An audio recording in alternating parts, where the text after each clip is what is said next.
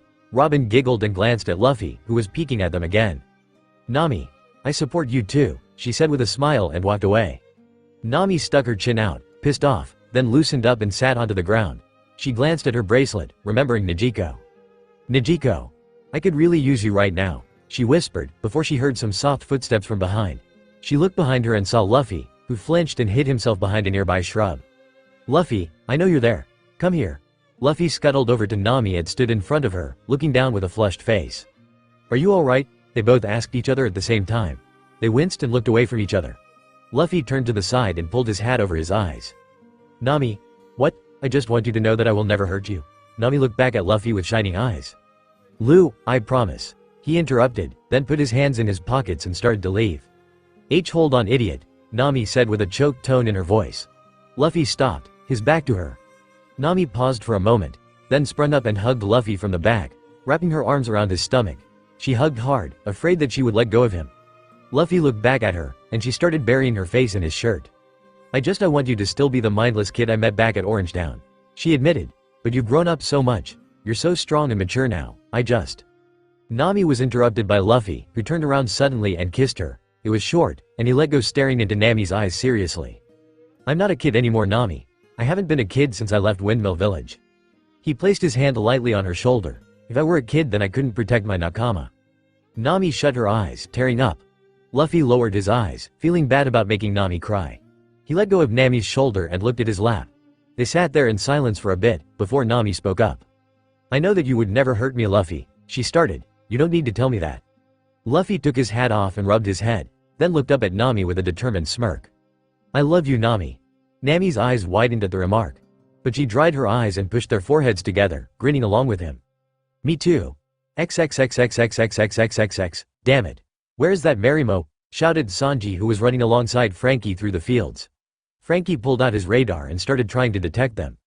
"Curly brow. Over here." Sanji gave an irk mark at Frankie, but followed him and saw Usopp and Zoro, wandering with several bruises on their face, and some burns. "Oi! You stupid Marimo. You long-nosed idiot, what are you shitty morons doing?" shouted Sanji. Zoro and Usopp whirled around and saw the two men rushing toward them. Usopp started comically crying and clinged onto them both. "Thank God you two. I couldn't stay much longer with this brutish maniac. Thank you. Get off, you creep," yelled both Frankie and Sanji at the same time, making Usopp fly into a tree. Zoro crossed his arms. "Usopp got us lost. Like hell, I'll believe that. You asking for a fight, curly brow, mosshead?" Nosebleed. Sanji and Zoro's fire aura started swirling around them and Frankie sighed. He pulled Usopp out of the tree and swept him off. "Let's go ahead back. Leave these two here for a while." Aye. Frankie and Usopp headed back while Zoro and Sanji fought it out. XXXXXXXXXXX. "My Kleem attacked," screamed Nami. Luffy, Chopper and Brook scuttled away from Nami, who was emitting a dark aura. Luffy spoke softly from the side of his mouth. "You left it at the battle place, remember?" Nami turned around with an obviously pissed expression that made Luffy hide behind Brook in fear. "So, you're telling me that those perverted animals have my staff?" Brook, Chopper, and Luffy started shaking and hugging each other in fear. "Who called for me?" shouted Frankie's familiar voice. Everyone's face lit up and they all ran toward them. They found very annoyed versions of Usopp and Frankie. "Oi, where are Sanji and Zoro?" Frankie and Usopp sweat dropped, then waved their hands. "No number, just forget about them for now, they're fine." Robin looked up from her book and popped another thought bubble with a chibi Sanji and Zoro surrounded by hearts and flowers this time. Everyone twitched and stared at Robin. Usopp walked away. "I'm gonna throw up." Frankie and Chopper followed him. "Me too." After that awkward moment, everyone waited for Zoro and Sanji to arrive so that they could celebrate and eat dinner together. Luffy was complaining as always and smiled when Nami went by. "Just be patient, alright?" said Nami. Luffy nodded, pouting and hugged his knees on the ledge by the waterfall. Nami laughed, remembered that her Kleem attack was missing, and steamed off comically.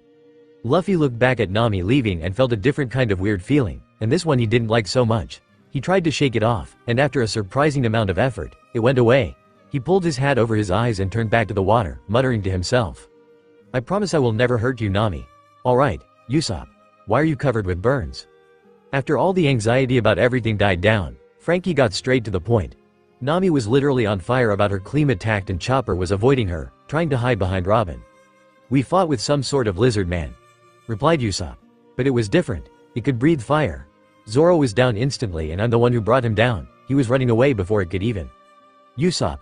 Nami and Frankie shouted. Usopp fell over backward and started trembling in terror. Fine. But the fire lizard was truth. And it was surprisingly tough. Even Zoro was having a bit of trouble.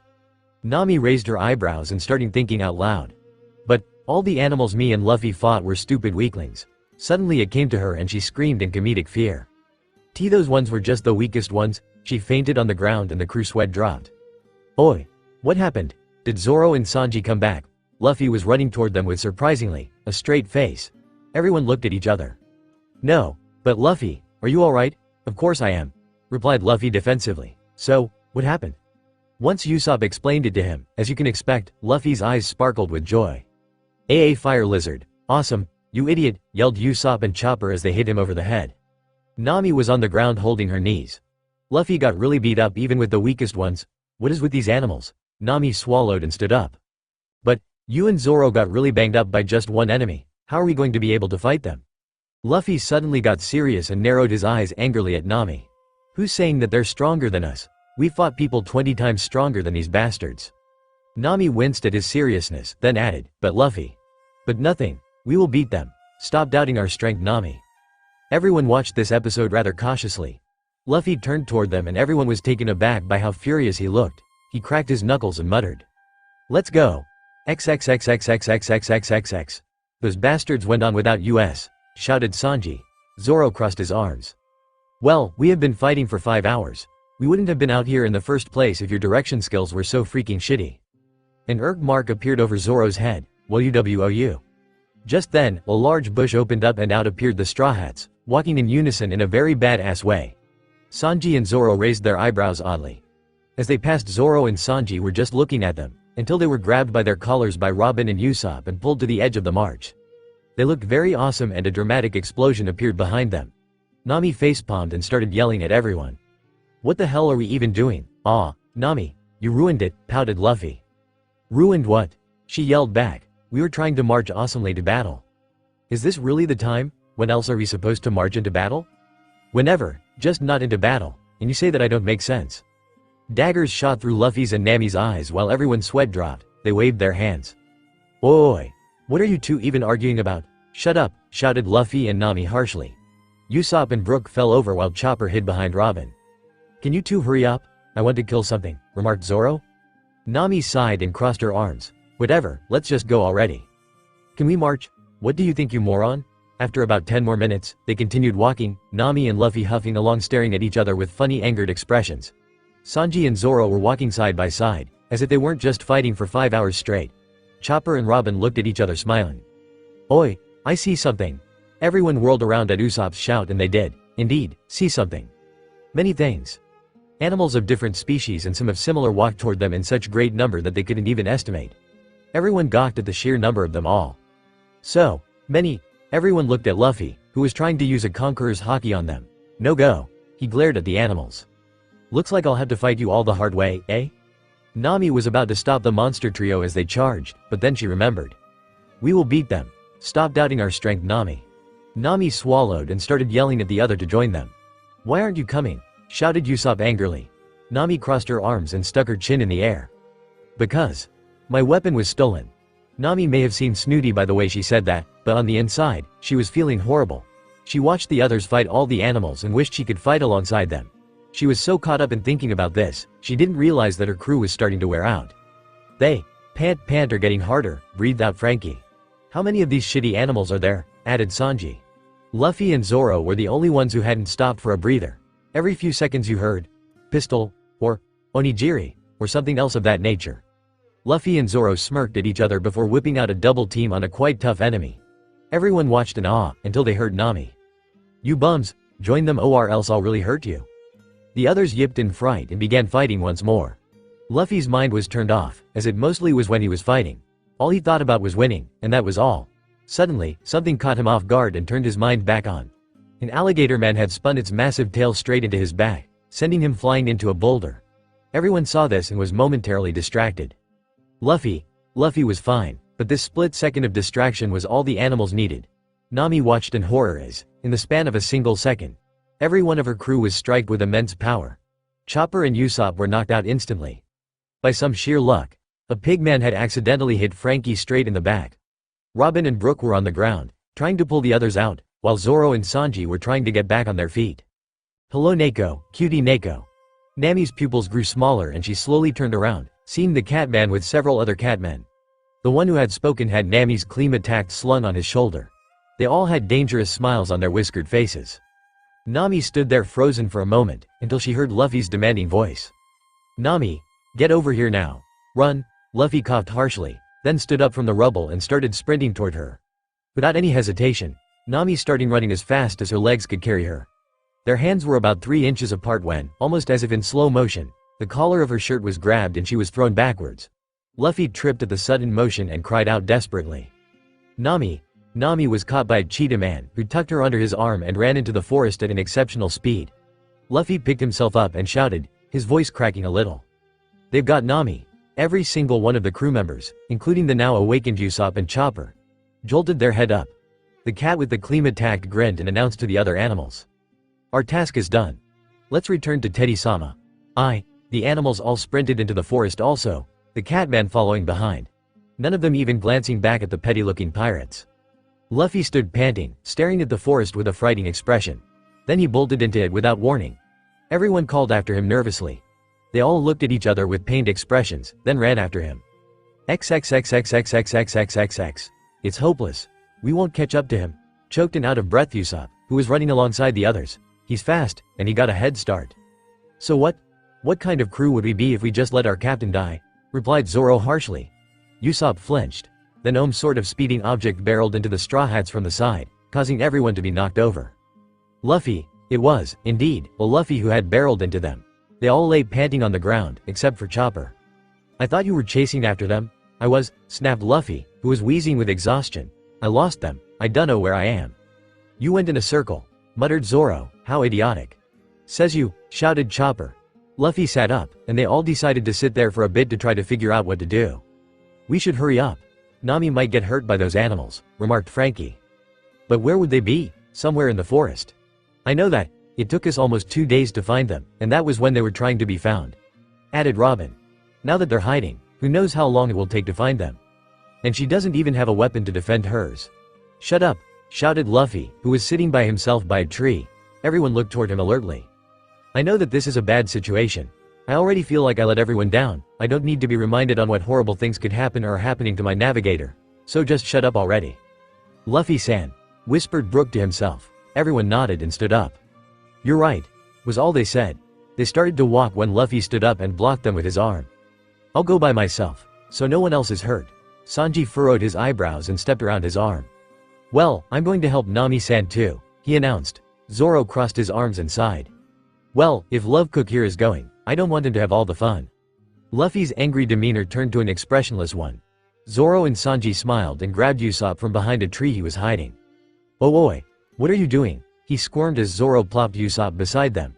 Usopp stopped resisting and realized what was going on. He sighed. Were they really so nostalgic now? "The rest of you, wait for us back at camp," said Zoro.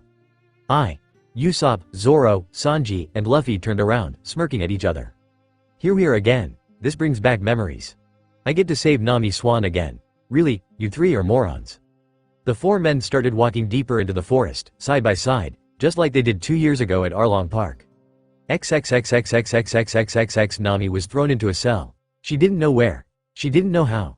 She scuttled over to the corner of the cell, feeling utter helplessness. She was scared. Tears dripped from her eyes, and she whispered desperately. "Save me. Luffy." About 4 hours since Nami had been kidnapped, Nami was still sitting in the corner. She had stopped crying a long time ago, but nothing could stop her fear. Just then, a giant white bear man surrounded by animal warriors strode into the cell confidently. Nami stared up at the bear in clear fury. "Oh ho, so this is the cutie Fluffy-kun was talking about, eh?" said the bear. Nami winced then shouted out. "I'm not just an object, you perverted bear."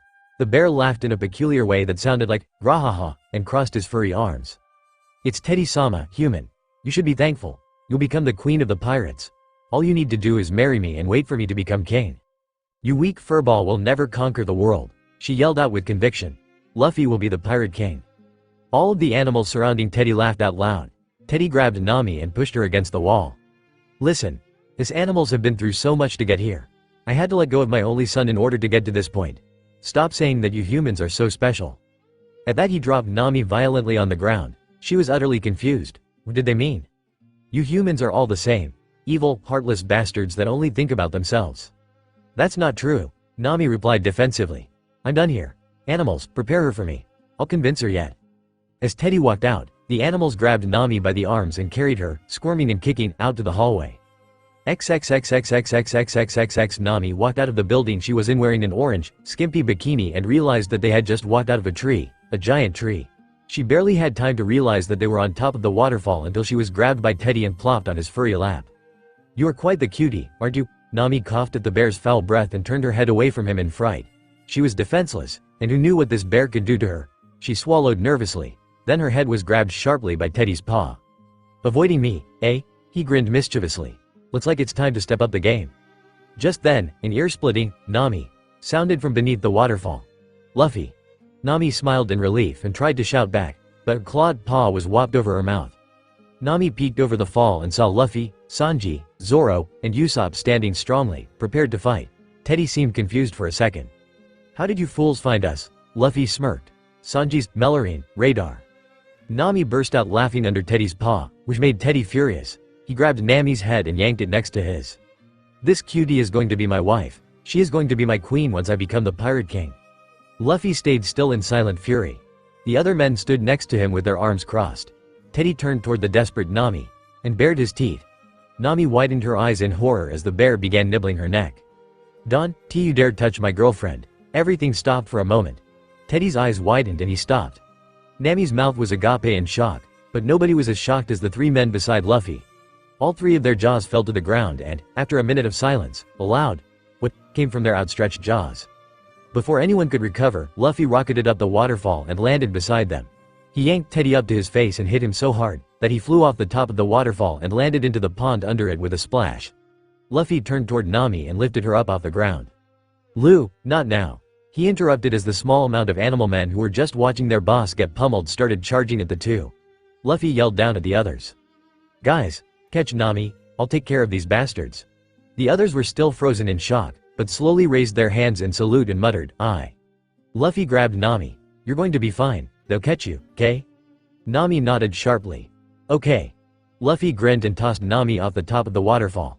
Zoro narrowed his eyes at the still frozen Sanji and Usopp and grunted. Then he jumped up in the air and caught Nami, landing in the warm water below. After Luffy tossed her, he turned toward the charging animal men. He bit down on his thumb, announcing. Gear third. His arm inflated and the giant fist barreled toward the surprised animals. Giganti pistol. As you could probably imagine, all of the animals got pummeled and soon the top of the fall was littered with unconscious animals. Luffy returned back to normal and rocketed back down to earth. Once he returned to everyone, Sanji and Usopp finally unfroze. They stared at Luffy, who was checking to see if Nami was alright. Captain, you know that this isn't the end of this, right? Luffy nodded at Zoro's remark and stood up, relaxing a bit. Suddenly, Sanji ran toward Luffy and throttled him by the shoulders. What the hell did you say back there? I'm going to murder you. He stopped and a very dizzy Luffy fell to the ground with bluebirds fluttering around him. Sanji glared lovingly at Nami, trying to hold a nosebleed because of her outfit. He was just kidding around back there, Nami. Don't take that seriously, he's just an idiot. Actually, Sanji. Nami started once she caught her breath, he wasn't kidding. Sanji froze once again, and Usopp started running around in circles, chanting, the world is crumbling, over and over. Zoro sighed and lay down on the grass. Whatever, I don't really care what you two do. If it makes love cook quiet, I support it. Nami smiled and picked the still dizzy Luffy up. She hugged him, which woke him up and he grinned, she started crying. Thank you. Luffy laughed and pushed her off. Nami laughed with him. What the hell is going on here? An on-fire Sanji appeared behind Luffy and he turned around. Ah, Sanji. We need to have a banquet, I'm hungry. Sanji's fire aura flared and he lifted up his leg. Nami facepalmed and stepped in front of him. Sanji's aura instantly dissipated and his eyes turned to hearts. Nami Swan, I'm a much better candidate than that shitty idiot, right? Nami made herself look hot and said, but you want me to be happy, right Sanji-kun? Sanji fell to the ground in happiness. Yes, do whatever you want, Nami Swan. Nami laughed. We should probably head back, eh? Luffy nodded. Yep, I'm hungry. Nami smiled, then remembered something. Crap. I forgot my claim attacked. Then she realized that the catman, named Fluffy, wasn't out during the whole scenario, so she just dismissed it for now. Hey, I'll get it later. XXXXXXXXXXX. Nami, Miss Navigator. Nami-san. Nami. The 4 straw hats who were left behind were elated to see Nami safe and sound next to the others.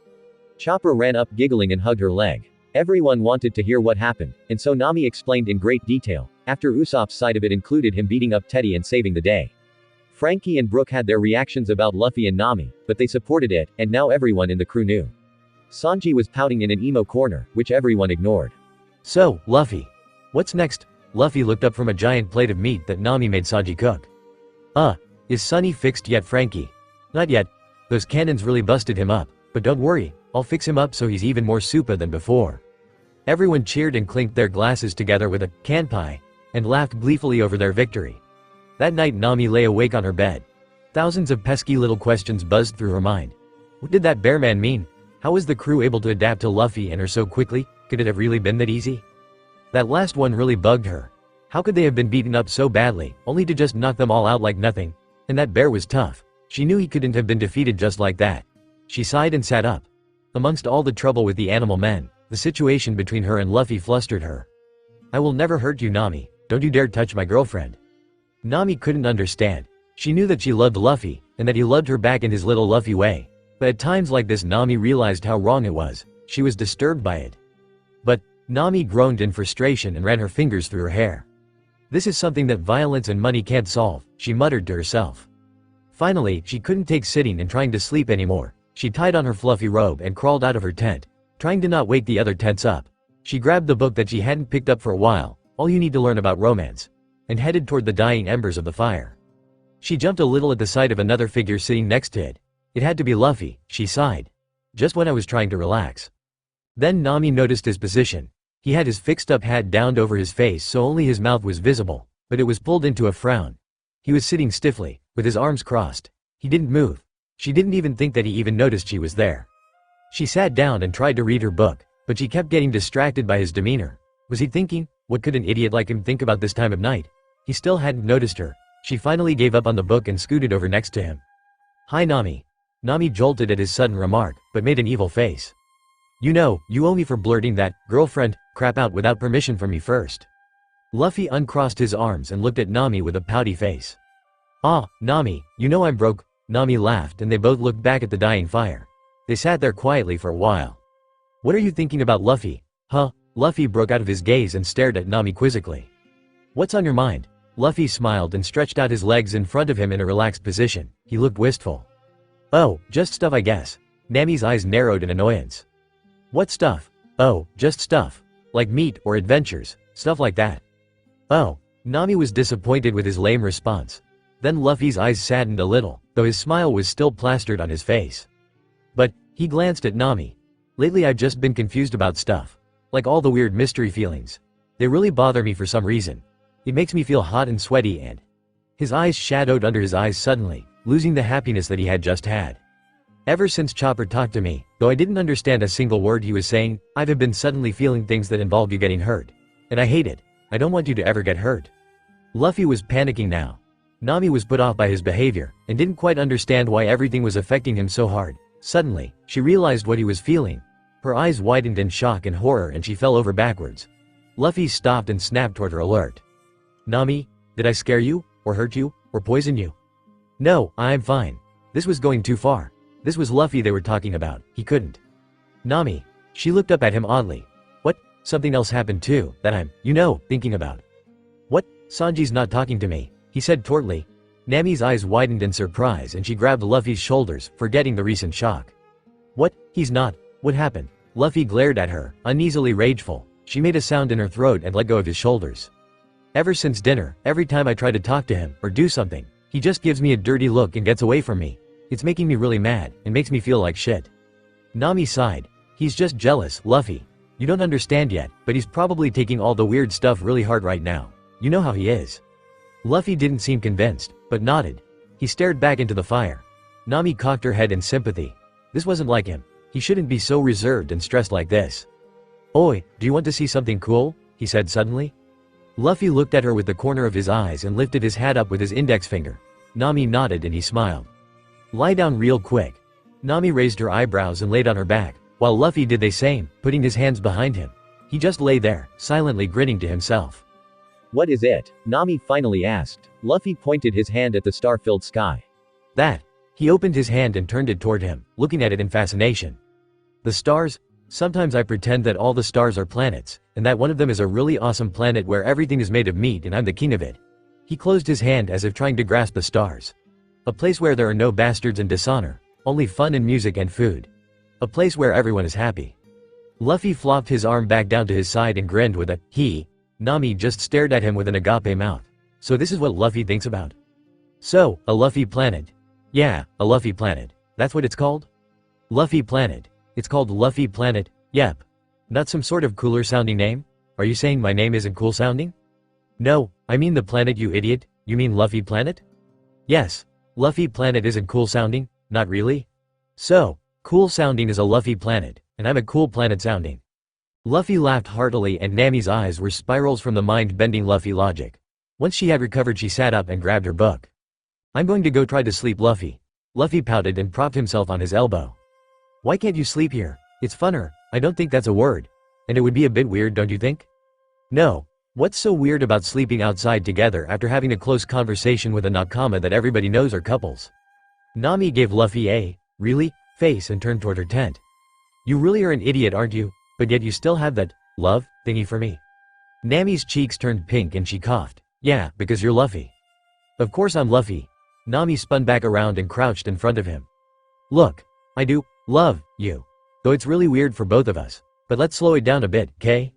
Luffy nodded and sat up. He waved and stared at the embers again. Nami sighed again and crawled back into her tent, falling asleep. XXXXXXXXXX. The next morning Robin was smiling mischievously in her lawn chair, pretending to read a book. She giggled, looked up, and called out. Mr. Cook. I'm craving a bit of poetry today. Almost instantly, Sanji came barreling out of his tent with a parade of hearts following him. He spun toward her seat and bowed, holding out a piece of paper with some lovey-dovey poetry decorated with hearts and flowers. Robin read it and giggled to herself. It's quite lovely, Sanji-san. Sanji melted at hearing her call him Sanji-san, and gave out a Robin Schwan before spinning back into the tent. Robin looked around and pulled out a plain white envelope, stuck the poem inside, and closed it. Mr. Cook? Yes, my beloved, shouted Sanji as he barreled once again, with the same hearts parading once again. Robin put on a serious face and handed the unsuspicious-looking envelope to Sanji. Can you give this to Zoro over there? It's a list of weight training tips. I brewed coffee and I jarabla my sweet flour. Burst Sanji and he spun toward Zoro, who was still sleeping inside his tent. Sanji coughed and handed the envelope to him. What are you doing here, Love Cook? Just delivering an envelope, that's all. Sanji walked out and barely made it to the outside when a what the hell came from Zoro. He crawled out and started yelling at Sanji. What's wrong, you shitty Marimo? Pull a muscle. What the hell is this? What are you talking about? Why'd you give me a love poem? Sanji's eyes narrowed. I didn't give you a freaking love poem, you dumbass. Then what do you call this? Sanji grabbed at the paper and read it. My dearest love, your love is here to stay, you must be a pirate. Because you stole my heart away, your charming smile opened the door to my heart, and you are so sweet. You could be a cherry tart, your charming prince. Sanji. Sanji turned toward Robin, who was looking at them with a poker face and a thought bubble of Sanji and Zoro surrounded by flowers again. What is wrong with you, woman? Shouted Zoro. The shitty Marimo could never compare to you, Robin. What are you saying? What now? Don't say it that way, it sounds wrong. That's cause you're a fag. Who are you calling a fag? Fag? I'm not a fag. You two look cute together, said Robin calmly. No we don't. The two shouted in unison. They looked at each other in embarrassment and Robin giggled. What's with all the racket? Shouted Nami as she crawled out of her tent. Sanji snapped out of the awkward position and spun toward Nami. I wrote you a poem too, Nami Swan. The poem wasn't even that good, muttered Zoro angrily. About an hour later, everyone had woken up and were huddled around the table waiting for breakfast. Soon everyone had dug in, except Oi, Sanji-kun. Where's Luffy's plate? Everyone looked up at Nami's question and glanced at Luffy, who was tilting back in his chair with his eyes hooded and a frown. Sanji didn't even look back. I ran out of supplies, replied Sanji, and he left the table to his tent. Everyone turned back to Luffy, who had stood up and walked in the direction of the waterfall. What happened there? Said Usopp. How could Sanji do such a thing? Chopper sniffed. What a shithead, added Zoro. Nami gained an angry expression and stood up so suddenly that her cup tipped over. So that's what he was talking about, she muttered, and she stormed off in the same direction as Luffy. The other Straw Hats stared at each other, then went back to eating. It's none of my business. I don't have the brain to comfort Luffy-san. Can't let the food go cold. XXXXXXXXXXX. Luffy. Nami shouted in the direction. She ran toward the waterfall and saw him. Thank God. She muttered and walked toward him, however, he was bent over something. She stepped closer and saw he was crouched in front of two unconscious boys, about 8, who looked beat up and bloody. She stopped for a moment, then hurried back to get Chopper. Oi, are they dead? Everyone was gathered around the two beaten boys while Chopper was treating them. They all inched closer and closer until Chopper popped an irk mark and yelled at them to step back. Luffy cocked his head confused. He noticed that they had tall red hair with colorful beads intertwined that fanned straight up from their heads. It reminded Luffy of a tassel. Their hair is funny looking. He laughed maniacally as Nami and Usopp hit him over the head. Jerk. Along with the tassel-like hair, there was one small teeny tiny little detail that made them different from normal, average boys. They both looked exactly the same. Oi, they're awake. The two identical boys shot up at the same time and saluted. We are perfectly fine, Teddy-sama-san. We shall return to work. Everyone made a surprised noise in their throat and the two boys looked around, noticing they were around strange people. Huh? Chopper sat in front of them with a giggle. How are you two feeling? A cute little blush appeared on his smiling face. The boy's sweat dropped. Ah, it's an animal man, Chopper screamed. Where? Idiot. Nami yelled as she punted Chopper away from the boys. He went sailing into a tree. Hey! The boys had a half-scared, half-confused look on their faces as they turned toward Nami. Luffy sneaked behind them and poked their hair. Wow, it is just like a tassel. He swooned. The boys screamed again and Usopp kicked him away this time. Geez, don't these morons have any sympathy? Nami sighed. XXXXXXXXXX. Listen, we aren't bad guys. We hate the animal guys too, Nami coaxed. The boys relaxed a little and drank some milk that Brooko so generously provided. Chopper had returned sniffling and Luffy was back to poking their hair. So, who might you little ones be? Robin asked kindly. I am Arson Isen, announced one. I am Arlen Hyson, announced the other. We both are brothers who work for Teddy-sama-san, announced them in unison. Then they fainted. Everyone grew shark teeth and shouted, you passed out. Once they woke back up, Luffy crossed his arms menacingly. So, you two tassel heads work for the bear guy, eh? Arson and Arlen screamed in fright and hugged each other. No, I mean yes. We don't want to. Luffy raised his eyebrows and his eyes shadowed. So, you're saying? Everyone looked toward him cautiously. Usopp and Chopper hid behind Robin. You both are cooks, he shouted with sparkles coming from his eyes. Nami shouted at him. How did you get cook from that? He hasn't had his breakfast yet, remarked Robin. My brother and I lived peacefully without parents before we came here, started Arson. Then we were kidnapped by Teddy-sama-san and we became his slaves Aizen. Slaves, eh? Zoro sat stiffly, like the fishmen? And Hammock. Added Luffy. Who, anyway? Interrupted Arlen.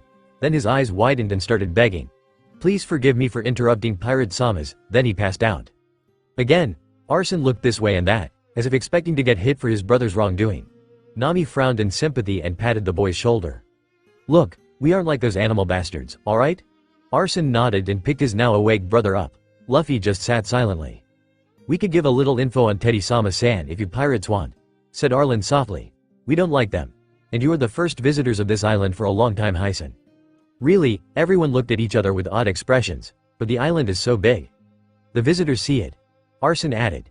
They just get sunk by the animal men. Their sharpshooters are extremely accurate, they were made that way. Wait, what? Frankie cocked his head. Made? Ah. Most of the animals were either made or enhanced with special injections. They stated in unison. Teddy-sama-san and his family were the only animal men left in the world. So Teddy-sama-san and his sons spent many years kidnapping helpless humans and morphing them with animals to recreate his race. Everyone's mouth opened in shock. How is that even possible? Thought Frankie. Arson and Arlen looked down, shuddering. We were spared. 5 years ago, our family had been trying to find a new home. But, our passenger ship sunk from the cannons and our whole family had been taken prisoner. Arlen clenched his fists. Our parents were used for the morphing, but Arson and I were too young. They used us as slaves instead. Nami put her hand over her mouth. How awful. These two boys have been through hell. They couldn't have been for then 5 when that happened. But, Arson sniffed. Baby Bear Chan took to liking us. He was Teddy-sama-san's youngest son. He wasn't a baby though. That was just his name. Then he had a big argument with Teddy-sama-san and he ended up leaving the island. We don't really know why or how. Ever since then, we've only had each other. The last thing he said was something about pirates and drawing a map. But we were so young back then we don't remember. Once they had finished, things were silent for a long time. Luffy took off his hat and stared at the boys. Listen, tassel hairs. They looked up at him nervously. I am sick and tired of hearing about all this slave bullshit everywhere. Everyone stared at Luffy in shock. Luffy, he stood up, leaving his hat on the ground. I guess I just can't understand, he clenched his fist. Why people think it's alright to own a living being. The boys gasped in wonder and began to tear up. The others relaxed and Nami chuckled. There's my Luffy, she thought. XXXXXXXXXXX. Oi, Nami. It was now the middle of the day. Luffy, Usopp, and the boys were playing some weird game and Nami was sitting in the grass, watching Frankie fix the sunny. She turned back and saw Chopper. Chopper. What's wrong?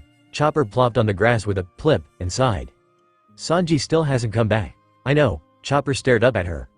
What happened? Nothing, Chopper. He's just being a 5-year-old. He'll be back. Chopper wiggled his nose. Nami smiled and pet him on the head. You worry so much. Let me do the worrying, K? Ah, he replied. Nami smiled as Chopper left to join Luffy and everyone. Nami turned back toward the sunny. A young bear. Drawing a map, pirate. Suddenly, her eyes widened. She stood up and rushed back to the campsite. It can't be him. Luffy, Usopp, Chopper, and the boys stopped when Nami rushed toward them. They all cocked their heads in unison. Nami? Luffy asked. Arlin, Nami panted. Did you say Teddy's son was named? Well, he's got 3. Big Bear, Little Bear, and Baby Bear. The one who befriended you, that was Baby Bear Chan. Did he have any other names? Arson and Arlen looked at each other oddly, then looked back. Well, those were just their nicknames. Their real names were Bison, Billow, and Beppo. Nami gasped and grabbed Arson's shoulder. Was that Baby Bear's real name? She shouted. His name was Beppo? The Straw Hat's jaws dropped open and Usopp fell over in shock. Beppo? The two boys screamed and hugged each other. Was that the wrong answer? Did he say something wrong? A question mark popped out of Luffy's head. Who's Beppo? Remember, the bear from Law's crew? Luffy's head jolted up and he grinned. Oh yeah, Trefoa's weak bear guy. He started laughing. Everyone's sweat dropped. He isn't fazed by anything, is he? You guys know Baby Bear Chan? Arson and Arlen looked up at Nami amazed. She chuckled. Let's just say he's on a friend of ours crew, like a pirate crew. Nami nodded. Yep, sparkles appeared in their eyes and they jumped up. Awesome, Baby Bear Chan. Then they passed out again. Do you two need medical help or something? XXXXXXXXXXX. Evening, geez. Sanji's still not back yet. Everyone was lying around with their tongues out. The echo of growling stomachs could be arranged into a melody. Nami pinched her nose. I knew that Sanji would be jealous, but I never thought THTO let someone go hungry. Sanji would never let anyone go hungry. Even his worst enemy. Nami closed her eyes. Either he's so angry that he lost his honor, or he's in trouble. But he did refuse to give Luffy food. Maybe his honor had been shot. She shook her head. What an idiot. Then she suddenly stood up and stomped toward the portable stove. Made from a heat dial, she rummaged through Sanji's tent and grabbed some ingredients from inside. Then she pulled out a giant pot and threw everything in. Ha! You don't have to be a cook to make a stew. At the smell of the stew, everyone perked up and ran to the picnic table with their spoons out. As she was stirring, she yelled, "It'll take a second, you savages." Once the stew was done, she poured it out in all of their bowls and sat down to eat. It wasn't all that bad. Of course it would never come close to Sanji's, but at least it was edible. Everyone slurped it down. Nami, can I have more? Nami was about to shout no to Luffy, but then she saw him, puppy dog eyes and a pouty frown. She sighed and smiled. Sure, he whooped happily and sat back down, waiting. Hey, I want some more too. Shut your mouth. Arlen and Arson laughed at them all, then looked at each other. It's been 5 years since we've been this happy, Hyson. Arlen sniffed and nodded. It feels really good. They both laughed and finished their meal happily. XXXXXXXXXX night. Nami. Luffy. What are you doing up so late? I can't sleep. I'm having weird dreams. Weird dreams? What's that stuff Robin uses to stay awake? Coffee. But I need to drink it. Why? So I can't sleep. Luffy, I'm getting it. Luffy, wait. You can't drink coffee? Luffy, hold up. Nami ran after Luffy flummoxed. All she knew was that it was dangerous for Luffy to drink coffee. He may become too energetic and crazy for his body. Once she caught up to him, she tackled him to the ground, causing them both to tumble over each other. I said wait, you idiot. Luffy opened his eyes and saw Nami on top of him, pinning him down so he couldn't escape. Nami noticed his eyes flash for a minute, then he yelled. "Get off of me!" Nami was startled by his sudden shout and fell off of him. Luffy sat up and started pounding his head with his palm violently. Nami stared at him for a moment, then she grabbed his arm. "What's wrong with you tonight, Luffy?" Luffy yanked his arm away and ran his fingers through his hair. He was panting heavily, and had an alert look in his eyes. Nami inched her hand closer to his shoulder. "Don't," he said sharply. Nami withdrew her hand and just watched Luffy slowly calm himself down. Once his panting slowed, she tried again. "What happened?" "Weird feeling," was all he said. "Look, we can get Chopper to help if you are more specific. What are you talking about?" Luffy didn't answer. He looked back up at Nami and his eyes flashed again. Then he started chanting, "No," over and over, and started hitting his head again. Then he stopped and looked at the ground thoughtfully. Nami then understood. "Luffy," she began, "what did Chopper tell you?" Luffy kept panting, then answered. He went on a long rant about his horns. Nami groaned at his stupidity and sighed. "He wasn't talking about his horns, you idiot." "Huh?" Luffy cocked his head. "He definitely said something about horns." "Luffy, the feeling you're feeling, it's called being horny." A question mark popped out of his head and he cocked his head the other way. "I'm growing horns." "No," she rolled her eyes. "Never mind. But just know that, I know what's going on." He sighed in relief and lowered his eyes. "I don't get it. My body is saying to hurt you. I have to literally fight myself so that I won't. Why? I don't want to hurt you." The last part he was mostly saying to himself. Nami was saddened at seeing him opposed to his own body this much. "Nami, you know that I don't want to hurt you, right?" He began panting again. "Of course. Calm down please. Luffy." Nami noticed that Luffy got up and started toward a water bucket full of seawater. He stuck his head in. "Luffy," she ran over and yanked his head out. The seawater splashed everywhere, and Nami was impressed that no one had woken up yet. "Luffy," she coaxed. "Calm down. Calm yourself, alright?" He nodded, still sputtering out water. Nami let him go and he kneeled on the ground, catching his breath. She had never seen him this way before. "Nami. What? Get away from me, please," he begged. Nami shook her head. "No, I'm staying. I'll go wake up Chopper, please." Nami froze and looked at him. He looked so tired and worn, like he had just fought a powerful enemy.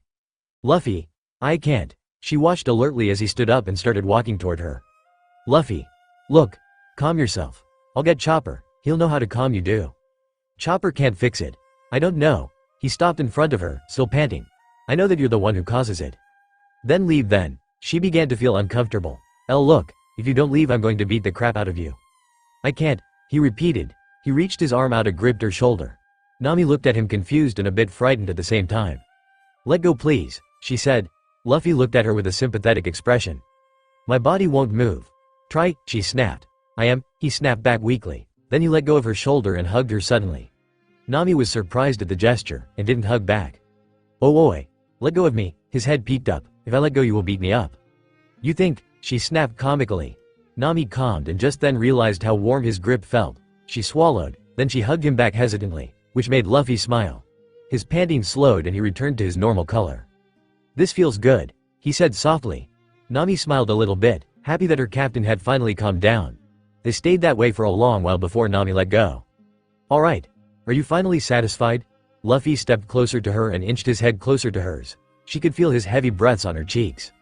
"Luffy, I'm sorry Nami," he said. "I just don't think I can fight anymore." She stared in expressionless shock into his eyes as he leaned in. She kept her mouth closed. He stopped and looked at her, displeased with himself. He looked away, regaining his head. "I'm sorry. I'll go now." She still just looked at him. Then, unexpectedly, she went for the kiss, stopping Luffy in his tracks. "If it makes him feel better, I don't care," she thought. She felt Luffy's cheeks grow hotter and she smiled a bit. That idiot, why does he have to be so hesitant about this? After a moment she let go and grinned. Luffy's eyes darted back and forth. "Did I hurt you?" he asked uncertainty. "Not at all," Nami replied. He breathed out in relief. They stared at each other for a while, before Luffy sniffed. "You smell like stew. You had to ruin the moment, didn't you?" Nami said with unnormal calmness. "You do," he said. "Well, I did cook it after all." He grinned and laughed. "Of course you did." Luffy seemed back to normal. Nami was a bit put off by this. Did the kiss chase it away? It seemed that was what happened. She laughed along with him in relief. Then Luffy said something out of the blue. "Can I sit on you again?" Nami looked at him oddly. "You mean like when you were hurt? Yeah, that thingy-ma-diggy?" She chuckled to herself and sat down cross-legged on the grass. Luffy whooped in happiness and plopped down on her lap happily. Nami's ears grew pinkish when he gently lay his head on her shoulder. She looked away. Oi, stop moving. Nami narrowed her eyes and barked back. I'm only human, you idiot. Luffy looked at Nami from her shoulder with a pouty expression. Then he laughed with a she, and lay his head back down. Nami smiled warmly and looked down. She started thinking about what happened earlier. I'm sorry, Nami, I don't think I can fight anymore. She winced at the thought. She couldn't imagine Luffy like that, not at all. It scared her just thinking about it. Then she noticed something out of the ordinary. His ever unbuttoned top was buttoned. Luffy, why is your shirt buttoned? Don't you normally leave it open? It's nothing. Nami looked back down to his top, and inched her hand toward his chest hesitantly. She began to unbutton it like usual, then widened her eyes. They still haven't healed. Luffy's chest was still heavily bandaged from his first fight with the animal men. Luffy didn't say anything. I should have known that no one could have an operation and be fully recover after a couple days. She stared at the bandages with a sad expression. Those wounds were bad. Suddenly, Luffy lifted his head so it was facing her. He had a slightly angry expression. Look, Nami. You worried too much. I'm fine, Kay. Don't worry about me. She paused for a moment, then smirked. Maybe I wouldn't if you weren't such a mindless idiot. He grinned and lay his head down once again, grabbing Nami's hand and placing it on his bandaged chest. They stayed like that for a long while, just enjoying each other's company in the night. Nami noticed that it had started to lightly rain. Odd, she thought. I didn't feel any rain coming. It started to pour quickly, and the two looked at each other oddly. Then, Nami looked up, and her eyes widened in fear and shock. A flash of lightning passed, and there standing, about 5 yards away, was Sanji. XXXXXXXXXX Sanji was returning back to the camp after a day of thinking. Finally, he had decided that he could deal with it. I mean, it's not like that idiot of a captain knew anything about the fine art of LL. However, when he returned, he saw a sight that made him freeze in his tracks. The sight of his captain and his Nami cuddling up close together, his hand holding hers on his chest. Sanji, you're back, Nami exclaimed. Luffy looked up lazily and saw Sanji. Ah, Sanji, where have you been? He said calmly. Sanji didn't answer and turned his body toward them, body shaking in anger. What are you doing to my Nami-san? He said with a deep hatred in his voice that surprised Nami more than it scared her. What was with him? Usually when he was angry he would catch on fire and yell in an almost comical way. But this Sanji. Luffy let go of Nami's hand and stood up, clenching his fist and shaking with anger also. Nami didn't understand why Luffy was so angry until he spoke. Your Nami-san? He repeated. He clenched his fist tighter. He looked up at the cook with a horrific fury in his eyes. Did you just say your Nami, Sanji? He shouted. Sanji flinched a bit at his shout, then pulled out a cigarette. Luffy gritted his teeth. After all of the slaves we have encountered, the celestial dragon I punched for treating beings like shit. After Arlong called her an object. He paused to gather his thoughts and to calm a bit. You think that it's alright to claim Nami as yours? Sanji puffed his cigarette and looked at Luffy with equal fury. Are you saying that I think of Nami-san as an object? He asked with dangerous calmness. I'm saying that you're a selfish ass who doesn't allow anyone else to love women, he screamed with conviction. Nami put her hand over her mouth in horror. Seeing them fight like this, over her. Listen, Captain. He spat. I may be a hopeless romantic for lovely ladies. He took out his cigarette. But I am not a selfish ass. Luffy's eyes shadowed under his hat. When I told you that I met Hancock when we were separated, the first thing you did was complain about how lucky I was.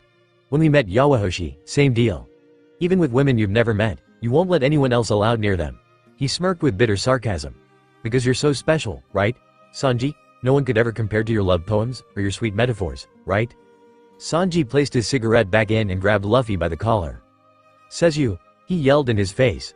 Who's the one who always saves the day? Who's the one that always gets praised? Is it me? No, it's you. So I guess my question is, why are you so special, huh, Luffy? Why is it that you get all the credit for everything? Let go of me right now, Luffy said with deathly silence. Nami heard faint sniffling in the background and saw the others, including Arlong and Arson, watching with wide alert eyes from the flaps of their tents. The sniffling was coming from Chopper.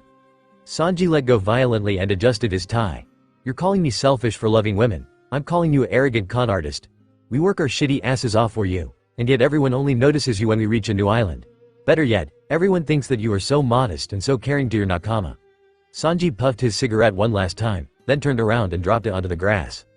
Like hell I'm going to follow a captain like that. Luffy's eyes pulsed and gilled, but he hid it and muttered. Like hell I'm going to have an ungrateful bastard who only thinks about himself on my crew. Everyone watched in horror as Sanji stuck his hands in his pockets and started walking away, stepping on the newly burned cigarette. Looks like you're going to have to find a new cook. was the last thing he said before he disappeared into the mist of the rain. XXXXXXXXXXX, Sanji, Chopper screamed as he started running toward the direction. Frankie stopped him and he struggled, turning into his heavy point. He was sobbing as he ran to where Luffy and a crying Nami was, and he heard Zoro. "Stop," was all he said. Chopper froze and turned back to his mini point, and started crying his eyes out.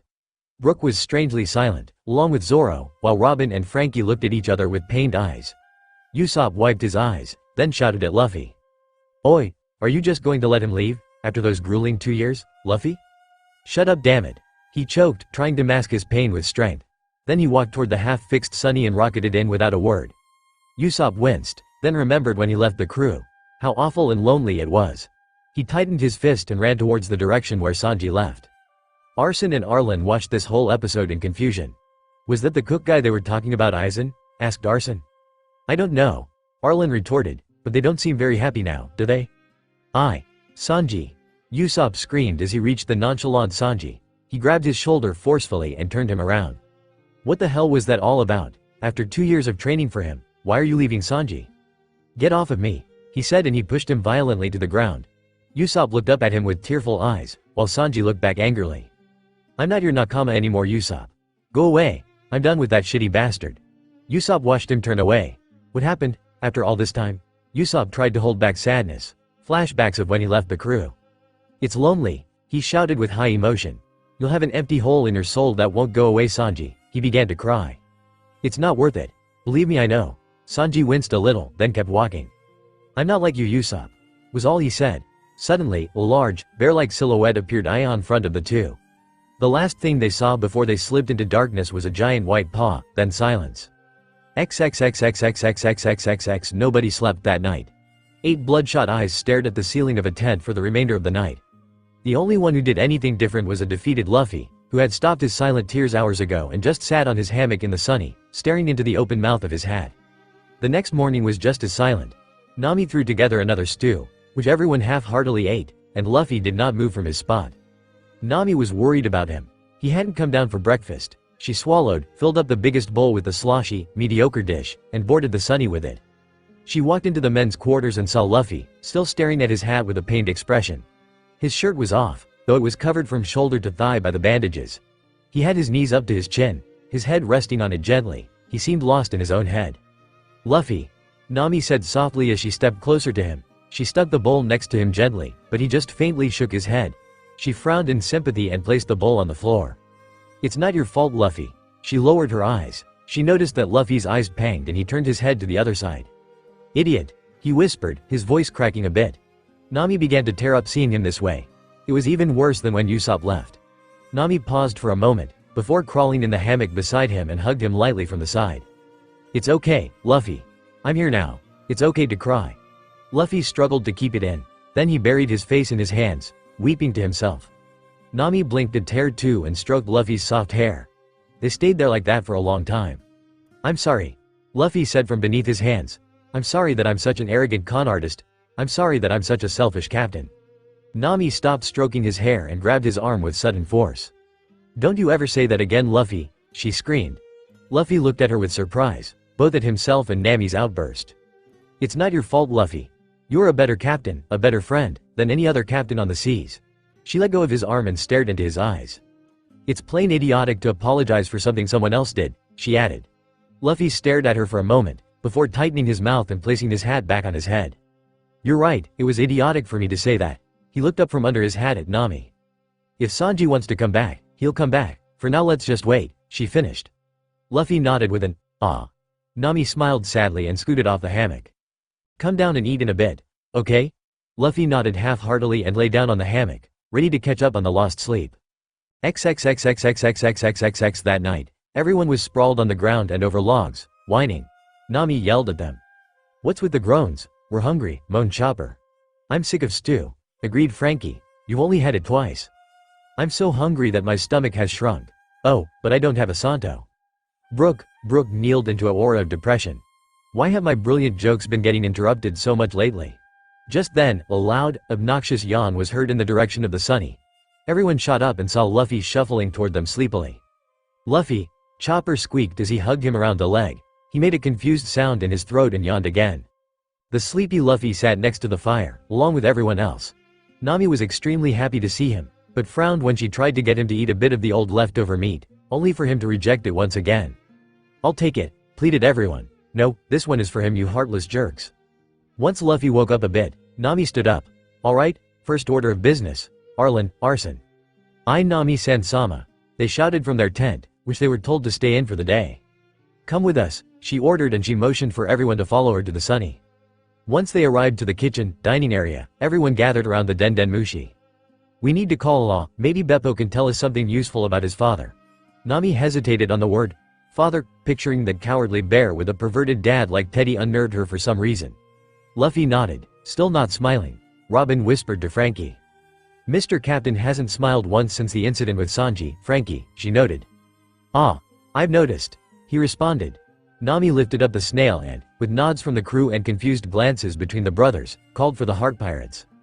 "Oi, is this Trafalgar Law?" asked Nami. Everyone looked at her with alarmed eyes before she laughed. "Don't worry, this line isn't tapped, I know it. Try to be more wary about that." Some fuzz came from the snail's mouth before a growly-sounding voice responded. Who is this? This is the Straw Hats. Is Law there?" "And no. This is Beppo, and I don't wear a straw hat." Nami sighed, then smiled. "Well, if you answered that just makes it easier. Beppo?" Who is this?" The Marine's muffled screaming was heard before Nami's eyes turned red. "No, you stupid bear, it's Luffy's crew.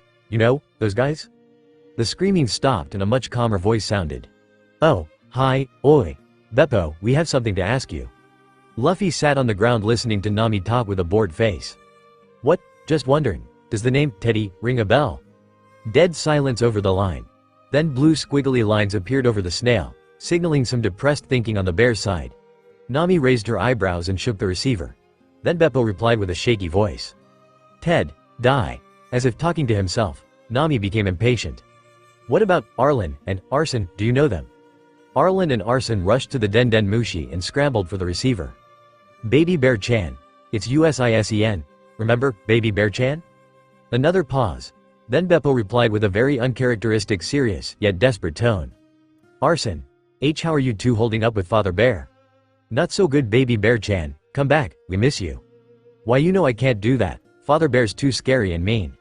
"But you're his son. He doesn't care about me. He's satisfied with the big brothers. He doesn't need a son like his wife." "But big brothers are the ones who are slowly killing us," Hyson stepped in Arlen. The Straw Hats were exchanging glances at each other as the two boys begged. "I can't have any part in the rehabilitation of animal warriors. That's not pirating." "But Baby Bear Chan, I'm a pirate, not a swindling power grabber," screamed the now strong voice of the navigating bear. Arlen and Arson flinched at the shout, then slowly gave the receiver back to a now genuinely concerned Nami. She waited, then spoke. "Beppo," she said with a soft voice. "We are here on the island. We need you to provide information about what your father is doing and what the animal men are." "Why?" snapped Beppo timidly. Nami pursed her lips. "So we have an even better reason to kick there." That was something that Luffy would say. It felt good. The receiver went silent yet again. "There?" The snail's eyes widened. How many animal warriors are there?" "Probably over 1 billion.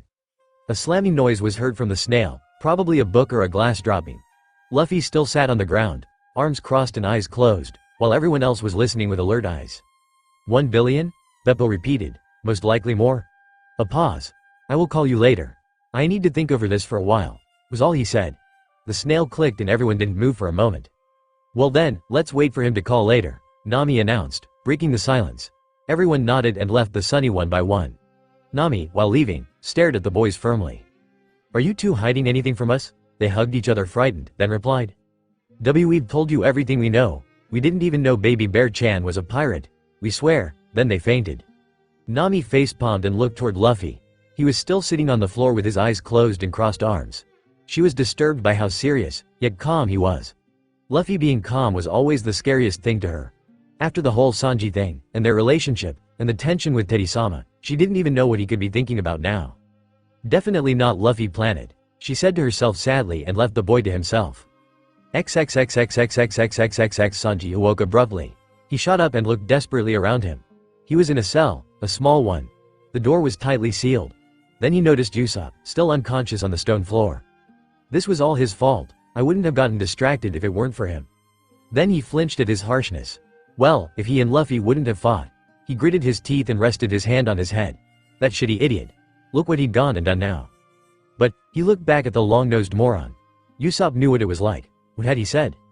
It's lonely. You'll have an empty hole in your soul that won't go away, Sanji. He already felt a glimpse of that hole. Was he really being so selfish that it made Luffy shout like that as if he were an enemy? Usopp began to stir and he saw Sanji in his stressed position. He sat up. Sanji, the cook looked toward him, trying to maintain his pride. What do you want, you sheep? Usopp flinched. That hurt. He sighed and looked at the floor with sad eyes. Luffy was right. He began. You're a selfish ass. Sanji made a hurt noise in his throat. Now Usopp, the scaredy cat liar, was calling him that. He looked away and thought. Being honorable to women is considered selfish now, eh? He said. Usopp snapped up his head and grabbed Sanji by the shoulder. What you were arguing about had nothing to do with honor. That's not honor, it's trying to win a woman. There's a huge difference. Sanji was taken aback by his shout. He swallowed. Usopp let him go violently and looked at the wall, steaming with anger. Honestly, what the hell is wrong with you? Usopp choked. They both sat there in silence for a while, trying to gather their heads. You're right. Sanji agreed quite suddenly. Usopp lifted his head and looked back at him in shock. Sanji. Luffy hates people like me the most. Selfish asses who treat others like objects. That's what I am, and I don't blame him for what he said. He punched the ground with his fist. But Usopp. How am I supposed to deal with my captain loving Nami-san? Usopp didn't answer. It may sound selfish. That's the perfect word, but I couldn't stay happy on the crew knowing that. The liar sighed and sat himself next to Sanji, tweaking his nose. Is that so? Would you really go so far as not feel happy on Luffy's crew if he loved Nami? He closed his eyes. Usopp paused, then continued. I'll admit, I was just as surprised when I found out. But, our sole purpose of being on his crew is to support him in whatever he does. And if you do rejoin the crew feeling unhappy about all this, you might as well not. You know Luffy. He hates making his friends unhappy. And if you do rejoin, you wouldn't be supporting him, now would you? Sanji stared at Usopp, astounded by his words. No, he whispered. He then dug in his pocket for a cigarette, but didn't find one. Then he coughed and smiled softly. Usopp cocked his head and waited for a long while for Sanji to speak. Usopp, when we get out of here, will you help me find a recipe for a marvelous wedding cake? Usopp's eyes widened at his very sudden remark, and he gawked at the smiling Sanji. Where did that come from? Will you? Usopp thought for a moment, then grinned. Of course. Sanji grinned hugely and they shook hands. Thanks for knocking some sense in this selfish ass's brain. No problem, Sanji. Luffy-san, want to hear a song? Luffy had just walked out of the sunny to the encampment below where everyone was chatting with each other waiting for Beppo to respond back. Luffy's eyes lit up a bit, but he still didn't smile. Yeah, that sounds awesome. Robin was off by herself in by the fire pit when she looked up at Brook and smiled. I'll be over here. I'm working. Zoro huffed at this and looked at her with the corner of his eye. What are you doing then? Robin looked up at him with a serious expression. Why, I do not believe it's any of your concern. He raised his eyebrows and headed toward the others with a suspicious frown on his face. What's that woman up to? Once Zoro had reached the circle of Straw Hats and the boys, everyone waited for Brook to begin. However, the skeleton didn't do his new flashy rock and roll procedure. He just calmly took out his violin and began to tune. Oi, what are you playing? Asked Luffy. Brook stopped tuning and lifted the instrument to his bony chin. Well, when I found out that you and Nami were together, my absent heart swelled with joy. See what I did there? Absent? Y-O-H-O-H-O-H-O. Yeah, we get it, Brook. Very funny, chimed Nami unamused. Brook tipped his hat to her and resumed. Anyway, Luffy-san, you have done so much for me that I could never repay you for everything, so I figured that it was my duty to write a beautiful song for you too. Luffy and Nami looked at each other embarrassed and waved their hands. Oi, you didn't have to go and do that, but I did, and I would love to share it. Their ears turned pink, then they noticed the others looking at them with smiles, which made them turn even redder. Nami coughed. Okay, play it for us then. Brook laughed with a yo-ho-ho, and began playing slowly. It started soft, yet upbeat, then turned into a hearty pirate tune. Everyone looked at each other and laughed. Then Brook began to sing in an energetic way. Well, I'm sailing out far into the ocean blue, but I couldn't do it without you.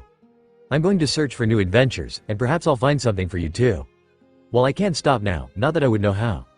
To stop would mean to leave my home, and if I leave my home, where you would go now? My lady of the sea? Well, we're drinking out sake under the light of the blue corn moon.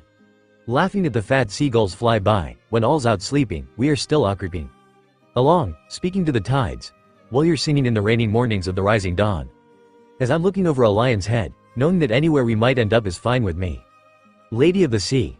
The song was repetitive, and by the third time, everyone was singing and clapping along. Nami was clapping, sitting on a log, until Brook reached a solo part, which was fast-paced and sent everyone spiraling into a crazed pile of laughing idiots. Nami watched, until she looked up and saw Luffy, faintly smiling for the first time, stretching out his hand. She gawked at him for a moment, before he sighed impatiently and yanked her up to his level. "Come on, Nami. What's a fun song if you can't dance?" She blushed a bit, then Luffy pouted, held her hand over his head, and somehow managed to spin her around. "There, I got you started, now dance party pooper." Nami was utterly kerbaffled at this, then she realized. Luffy had hung out with pirates quite a bit when he was younger. He had wanted a musician since the very beginning. She wouldn't be surprised if he knew how to dance. She smirked at him and let go of him, spun around, and glared at him with a "let's see if you can beat me" face. He smiled subtlety again and nodded.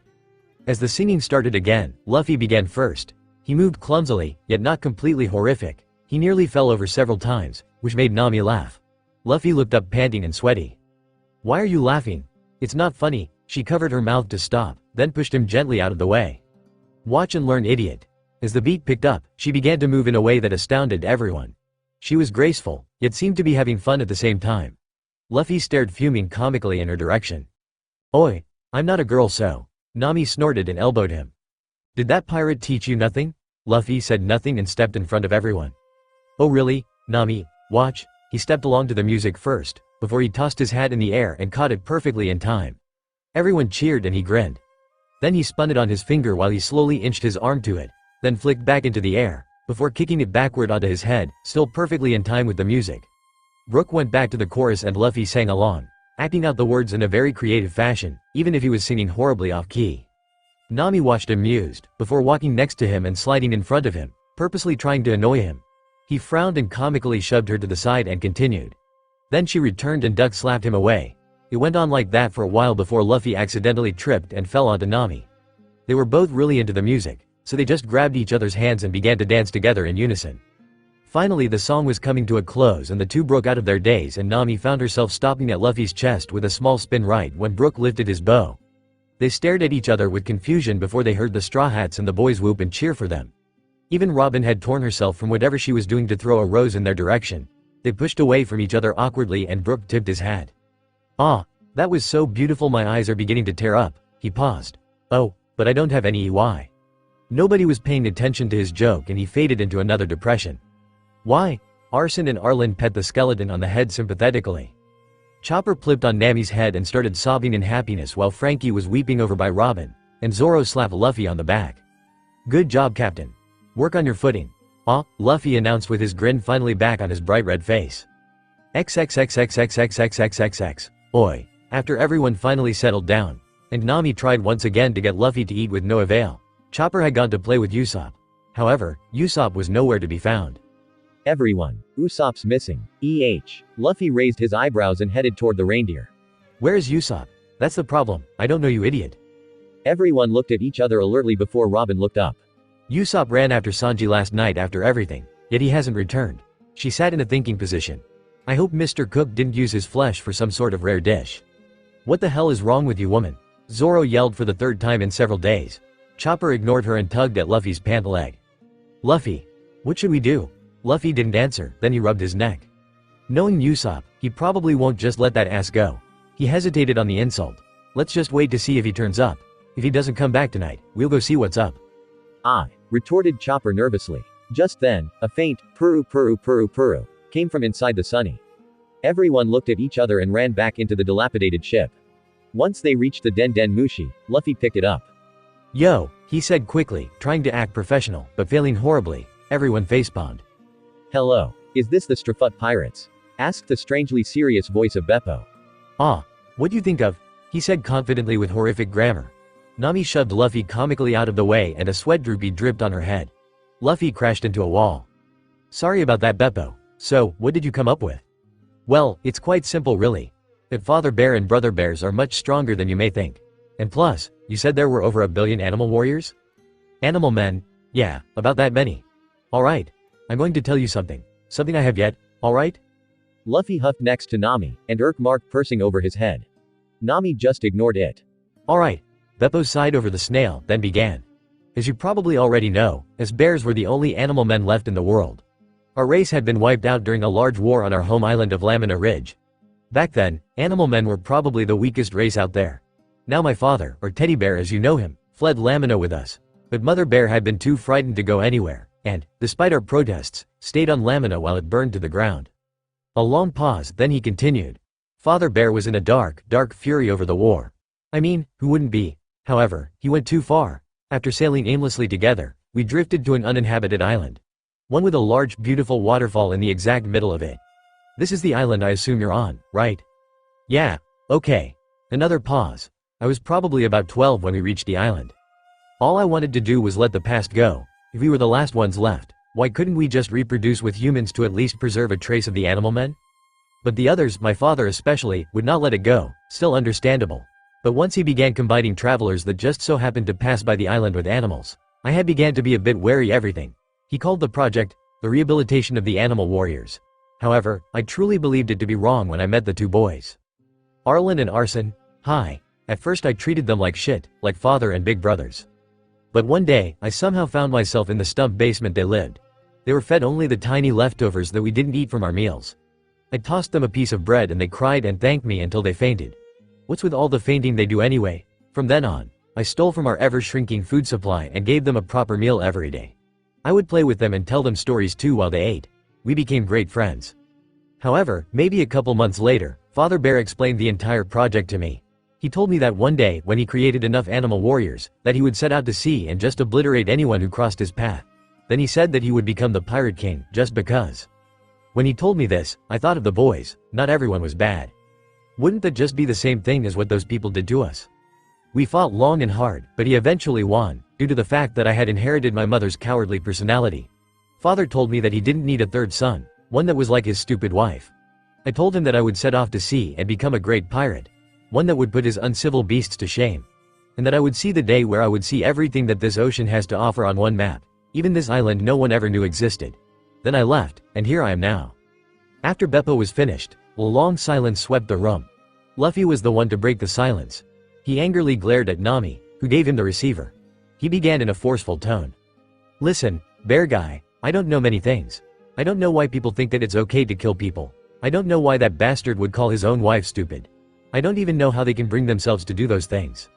He paused for a second, but I do know one thing. The Straw Hats smiled and rolled their eyes knowingly. I will become the Pirate King, so you don't need to worry about that, alright? Ah, thank you. Just don't kill them please. You know us, we wouldn't. The snail smiled happily, then he hung up and everyone stared at each other with evil-looking grins on their faces.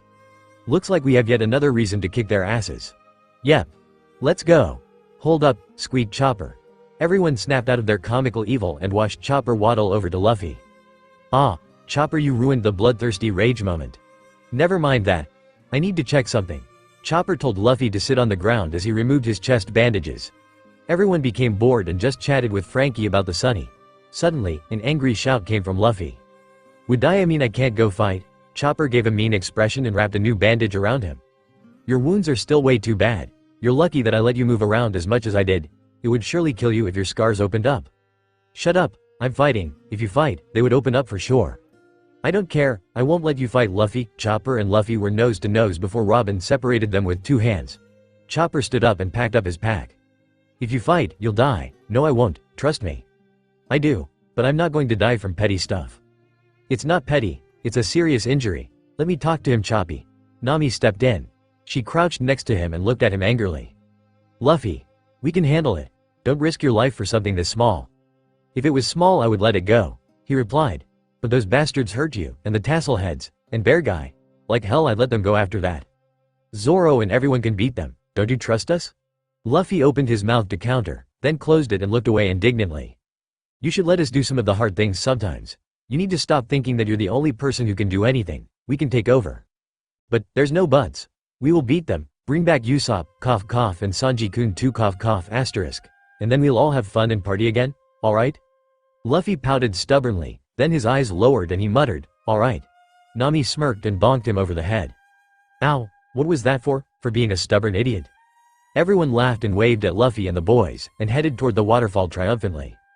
XXXXXXXXXX. Once Luffy was sure that they were gone, he sneakily got up, crawled into Sanji's tent, took out the leftover piece of meat, and nibbled half-heartedly on it. I need to have some strength if I'm going to fight in this condition. Finally he stopped, uncharacteristically leaving quite a lot left, and straightened his hat. Alright, let's go, he said to himself as he walked toward the waterfall, preparing for an awesome fight. Meanwhile, Arlen and Arson had noticed Luffy walking away, and silently followed after him. It was quite sunny, maybe about 4 in the afternoon, humid, and hot. The Straw Hats marched side by side toward the top of the waterfall. They were all focused on their task, and thinking different things. Zoro was hearing his swords cry for blood. He was becoming impatient, and he had to be stopped several times because he kept finding shortcuts. Nami was worrying about Luffy. Could he really have been convinced to sit back that easily? Chopper was also worrying about him, but more about if he was moving too much at the camp. Robin was thinking quite classified things that ordinary people would not be able to decipher. Frankie was curious on how Teddy was able to morph the animal men. Brook was thinking up of a killer joke that would make his crew laugh faux show. However, they all had the same expression on their face, pure determination and readiness to the battle before them. Once they had reached the top of the waterfall, they could hear the unknown chatters of the animal warriors. They stopped and Nami formed out a plan. Alright, Zoro, Robin, Chopper, and Frankie. You stay here and distract the animal men. I'll sneak into the base and try to find Usopp, and also Sanji too, and bring them out to finish the Teddy guy. Sound good? Aye. The others agreed. They all turned toward the camp, took a deep breath, and charged into the immense crowd of animals. Nami waited until there was no one at the entrance of the tree base, then silently sneaked in. XXXXXXX Fluffy was just chatting to an elephant man about his new weapon when a sudden commotion erupted within the crowd. Before they could even comprehend what had happened, several of the weaker gunmen were down. Fluffy gritted his teeth. Come back for more, Neko? Alright, we'll give them more? Fluffy aimed the tack to a green-haired man and fired some sort of electric shock at him. He seemed to know it was coming, as he jumped out of the way and just nailed him with the butt of his sword. Fluffy crashed to the ground and Zoro nonchalantly took the tact. Well, that was easy. Suddenly, the elephant that he had just been talking to loomed over him. Zoro leaned over backwards with a neutral expression. Then his eyes widened and he narrowly missed a huge stream of fire shooting out of the beast's trunk. Shit, not another fire animal. The elephant laughed, more like tooted, and lifted his trunk up. Ah, you see I am a tier 2 animal warrior. I have been injected with the blaze stunt, not that you know what that is. Zoro narrowed his eyes and stood up slowly. What is it? Well, it is why would I tell you, the elephant huffed and pointed his trunk at him.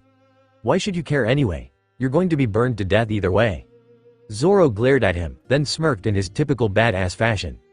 Who says I'm going to burn to death? XXXXXXXXX. Chopper had charged in angrily, however, not one of the animal men even looked at him. Why won't anyone fight me? He looked around at the animals in confusion before the pig looked at him. Oi, why aren't you fighting back, raccoon man? Chopper froze, then turned to his karate point and he-awed the crap out of the pig. I am not a raccoon, he shouted as the pig fell to the ground, smoking. Chopper turned around, then saw a ton of animals glaring directly at him. Chopper swallowed, then ran off screaming as they chased him. XXXXXXXXXX. Strong right. Radical beam, weapons left. Frankie was beating off the horde of animals using all of his maneuvers, they just kept coming. Damn, they're stubborn. Finally he could take a breather, but before long a creature whizzed past him with incredible speed, knocking him to the ground. Wah! He was hit again and fell on his face.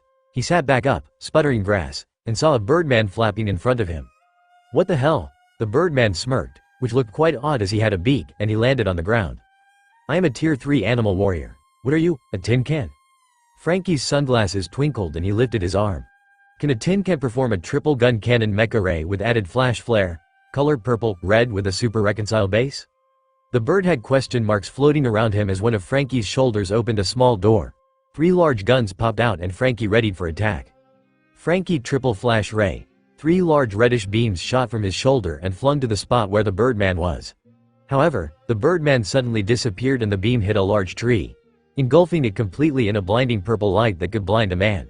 Frankie turned around suddenly and was hit with a mammoth force square on the back. He tumbled over on the ground, struggling to get up after the attack. PH'd. Is that really the best you got, tin can? Frankie stood up, stumbling, and glared at the bird. You're fast, I'll give you that, the bird laughed. Well, I am a tier 3 warrior. I was injected with the zip stunt. The what? The bird rolled his eyes and zipped so he was behind him again. Frankie's eyes widened. It doesn't matter, I've got a cyborg to kill right now. XXXXXXXXXX, Chopper-san. Chopper was still screaming around the battlefield when Brook picked him up and sidestepped casually out of the charging animal's way. Chopper stopped screaming and looked at the skeleton thoughtfully. Huh? You might want to cover your ears, he thought for a moment. But I guess I don't have to. Because I don't have any ears to cover. Yoho. Chopper sighed and covered his ears. After Brook was finished, he took out his violin and leapt up in the air. Nemeriu de flank, he said as he played a sweet lullaby. Many animals looked up at him and instantly fell asleep. Soon, about 100 or so sleeping animals littered the ground. Yo-ho-ho-ho. Victory, he shouted energetically as he flashed the victory sign to Chopper. Chopper then screamed. Look behind you. Brook turned around and screamed along with the reindeer. About 500 more animals were staring dangerously at them. Soon, Brook and Chopper were back to screaming maniacally around the battlefield, animals chasing after them. XXXXXXXXXX. Trienta Fleur. Clutch, Robin was struggling to keep all of her attackers at bay. She still had yet to get seriously injured, but she was clearly beginning to wear out from all of the clutching and strangling. She was about to preform a clutch on a dogman, before she was hit with an extreme force on the side of her face. She crashed into a tree and slowly got up, panting. How did I not notice that I was about to get hit? Then she realized it was the dog. He was looking at her with a slight smile on his face, not even breaking a sweat after that impressive hit. Huh? Puny human. You could never compare to the strength of the strong stunt. She narrowed her eyes and stood up. Diaz Fleur, she said. 5 arms on either side connected, forming one long arm. Both of the arms grabbed the dog's arms and lifted him up in the air. Spin. Her arms began to spin the dog in the air like a pinwheel, going faster and faster. After a while she let go and the dog landed on the ground, stumbling with spirals as eyes. Robin gave a slight smile as she walked over to the dizzy animal, and broke his neck with her own arms. The proud dog fell to the ground with a gruesome crack. How shameful, she announced as she walked away to deal with some more animals. XXXXXXXXXX. Usopp, Sanji-kun, are you here too? Usopp, Sanji-kun, to guess maybe? Nami had snuck into the tree base and was now inching around corners trying to find the cell she had been in. Luckily she remembered the location, so finding the two was much easier than it could have been. There were no guards around, as most of them were fighting, so Nami walked toward the cell. Her eyes lit up when she saw both Usopp and Sanji staring at her with wide eyes. And Nami? Nami Swan? She grinned and took out a key. They gawked at her. How'd you get a key? I swiped it from a guard that passed me. Usopp and Sanji twinkled in happiness as Nami unlocked. They walked out and Nami waited for them to exit, but Sanji stopped in front of her. Oi! Nami Swan? Nami was exceedingly happy that she was seeing Sanji again, but she pretended to not care. What is it? He looked away, trying to gather his pride, then he sighed. I'm sorry. That was extremely selfish of me. More than selfish. I just can't think of life without Luffy, or the others. Do you think Luffy will forgive what I said? Nami smiled and put her hand on his shoulder. Let's just say that Luffy probably wants you back on the crew more than you want to be back. His showing eye lit up and he smiled. Alright then, we should probably get going. Come on Nami Swan, I'll lead the way. Sanji zoomed up ahead and Nami ran after chuckling. An irk mark pulsed above Usopp's head and he ran after them. Oi, what about me you bastards? Nami suddenly stopped Sanji, and Usopp ran into them. Nami shushed the men and pointed ahead. 12 guards were looking around for the key they lost. Nami pinched her nose. This would be easy if I didn't have 2 bumbling morons with me.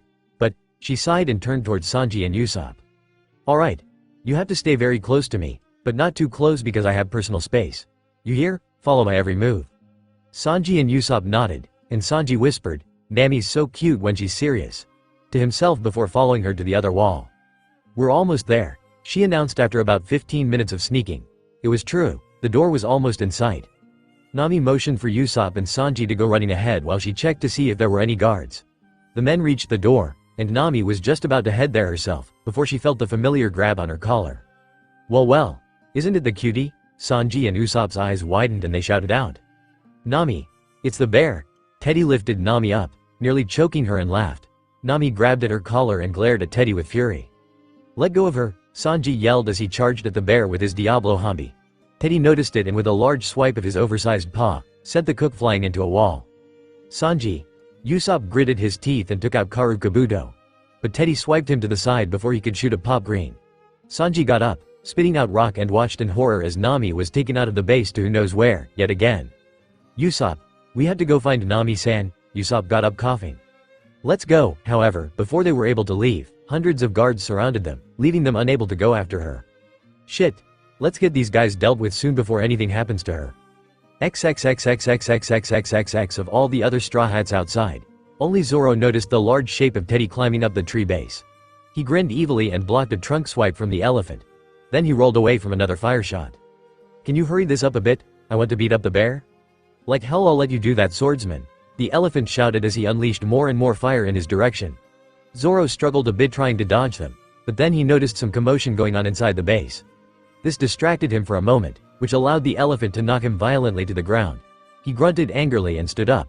He placed his sword back in his mouth and readied for a devastating attack. Guess I'll have to beat you first, huh? That's fine with me. I need to warm up anyway. Meanwhile, a pair of furious eyes emerged from the bushes, staring with killer rage at Teddy climbing the tree. XXXXXXXXXX. Let go of me, you stupid bear, yelled Nami as Teddy climbed to the top of the tree base. At the top, there was a large wooden platform with a destroyed pirate ship on top. They were mind-bogglingly high, so high the battles going on below seemed unimportant. Teddy laughed. Well, now we've got some privacy, don't we? None of your friends can reach up here anytime soon. Nami glared at Teddy with rage and fright. This was Beppo's father? It seemed so wrong, even if they did look quite a lot alike with their white fur. She swallowed. Let me ask you something. Teddy looked at her quizzically. What is it, cutie? Do you know what has become of Beppo? Teddy's evil eyes narrowed and he let go of her suddenly. Nami fell to the ground harshly and looked up. How do you know of him? He spat. Nami rubbed her head. He's your son, isn't he? How can you treat your own son like that? Did you know that he's a pirate in the new world now? Teddy growled ferociously and glared at her with frightened eyes. What did you just say? I said Beppo is a pirate in the new world. Teddy didn't say anything for a long while, then he picked up Nami again and brought her inches to his face. That cowardly wimp of a son could never become a great pirate. No matter how hard he works, he'll always have the pure stupidity of my wife locked inside him. I don't need a son like him. I'm going to become the pirate king. Like hell you are, shouted Nami as the fury inside her burst. Your crew are uncivil abominations created from the dead bodies of those you killed. You will never become the pirate king. Teddy looked dangerously at her. He huffed and laughed, which unnerved Nami greatly. And your wimp of a captain will? Where is he now? Oh, perhaps his injuries from the last battle were too great and he's just sitting at the camp helpless. Eh, am I right? Nami looked down. Teddy knew he had hit the nail right on the mark. He brought her closer to him and he smiled. Why have a captain like that, when you could have one like me? Nami widened her eyes in fright. She was totally helpless. No one could come and save her. She couldn't defend herself. Was there anything she could do? She clenched her fist, when the sound of harsh panting sounded behind them. Teddy raised his eyebrows in surprise, and gently put Nami on the ground. Nami turned around in confusion and her mouth opened at the sight. Luffy. Luffy was standing at the other edge of the platform, panting from unexplainable rage and exhaustion from climbing. His eyes were fixed on the bears, and both of his hands were clenched into fists. Nami almost became scared at how he looked. Like a demon almost. Nothing moved for about 3 minutes, only the sound of heavy panting from Luffy. Then Nami shouted out. What are you doing here? You'll kill yourself, Luffy. Luffy didn't even react to the comment. He still stared into the bear's eyes. Teddy crossed his arms and looked at him with an amused expression. Well, looks like you aren't just sitting back doing nothing, eh? Fine with me? No answer from Luffy. Nami just stared at him with fear. She knew he wouldn't just stay back, and with how he was looking right now, his safety was the least of his concern. Luffy finally lifted up his eyes, and slowly lifted his arm. Gear. Second. He muttered as he heated up. He waited a moment, before he broke the silence by leaping into the air and shouting, Jet pistol. The pistol hit Teddy square in the jaw and he fell backwards, crashing into the broken ship. Luffy landed on his feet and pursed his lips, waiting for Teddy to stand back up. As soon as his head peeked from under the rubble, Luffy zoomed next to him and hit him with another pistol. Teddy rolled back to the platform and struggled to stand up coughing. And he called Luffy a wimp, huh? Nami thought. Maybe he wouldn't push himself too hard after all. Teddy stood up and weakly sidestepped another potential jet pistol and took out something. Luffy made a confused noise in his throat. It was a syringe filled with an opaque liquid. Teddy flinched at the sight of it, then jammed it into his arm, giving out a painful moan. Luffy and Nami watched as the bear tossed the now empty syringe aside and stared at Luffy with almost equal fury, panting just as he had done. What the hell was that? Yelled out Nami. Teddy turned his head toward her smiling. It's a stunt. A stunt to end all stunts. You could say, never been tested, H. You think I'm weak, cutie? Well, what do you think of the only tier 1 animal warrior? The user of the all stunt? Nami was utterly confused, but it faded to fear when the now sweaty and hot bear grabbed her yet again and laughed in her face. All 3 stunts, Blaze, Zip, and Strong, combined into one. My greatest creation, fire, speed, and strength. Resistance to hockey. How do you like me now? Let her go, you fucking asshole, Luffy screamed with more fury than Nami had ever seen before. Luffy zoomed next to him and prepared to bullet him straight in the face. Teddy saw it and zipped out of the way, causing Luffy to lose balance and crash to the ground. Teddy laughed. Is that the best you can do? Luffy stood up and him and the bear zipped around madly, trying to hit the other. Nami watched alertly. How would this end up? It was just like that frog, and that fire lizard Usopp and Zoro fought. What if Luffy strained himself so much that his wounds would open up? Her fears greatened when she saw Teddy give a huge swipe of his paw and sent Luffy flying straight into the ship with remarkable force. There was a moment of frightening silence, then Luffy emerged from the smoke, still standing, with a small trickle of blood running down the side of his face. He didn't show any signs of pain at all. Teddy raised his eyebrows at this. The strong stud was considerably strong, plus it included armament hockey. What kind of person could just stand up after being hit? XXXXXXXXXXX. Meanwhile, Zoro had been burned. One small mistake. A trip. The elephant laughed in victory. Ha! You weak swordsman. This is the power of the animal warriors. Suddenly, Zoro's hand twitched. He began to stand up and he balanced himself on a sword, coughing. He narrowed his eye. Did you just call me weak? The elephant flinched at Zoro's expression. Zoro then smirked and, before the elephant even knew what hit him, he fell to the ground with a large, deep cut on his chest. Onigiri, he said triumphantly as he sheathed his sword. After the elephant was down, he inspected his very serious burns. Oh well, I can still fight, I don't need chopper. Meanwhile, Frankie stood over the unconscious Birdman, whose beak was completely destroyed. Frankie lifted his sunglasses with surprise. I guess you shouldn't have tried to break my steel shoulders with that beak of yours. Ah. Well, I guess I'll go see if Robin needs help. As Frankie walked away, the Birdman's sweat dropped in humiliation. Meanwhile, Brook and Chopper were clinging onto Robin in relief. Thank you so much, Robin. Robin giggled and looked devilishly at the pile of animals she had broken the necks of. Then she looked back and smiled. No problem at all. XXXXXXXXXX. Nami could not have been able to describe the battle. It was going so fast between Teddy's zip stunt and Luffy's gear second, that she couldn't keep track. Every once in a while, one of the two would come crashing to the ground, but then they would retaliate and continue. It was amazing to watch. Paw swipe, armament. Luffy blocked another swipe with his hockey-infused arm, then took the chance to strike the bear in the gut with the other arm. Teddy coughed and stumbled backward. There was a moment of no movement. Suddenly, out of nowhere, Teddy zipped in front of him and shot a stream of fire in his direction. Luffy just barely dodged it by stretching away, but then, the worst thing that could have happened. Luffy's eyes widened in pain and shock as he landed on the ground clutching at his chest. Nami seemed to realize what happened right away and she cried out. Luffy! Blood soaked through the bandages and soon it turned from white to a very scary shade of red. Teddy looked at this and smirked, catching his breath. Well, looks like we know how this is going to turn out. Luffy coughed and looked up at Teddy, not giving in to the immense pain and exhaustion that he was feeling. How? Pant, it's not over yet, cough. Look at you. You're nothing less than a dead man. Luffy began to wheeze, but he stopped, used every ounce of strength he could muster at that moment, and sent both of his legs flying toward Teddy.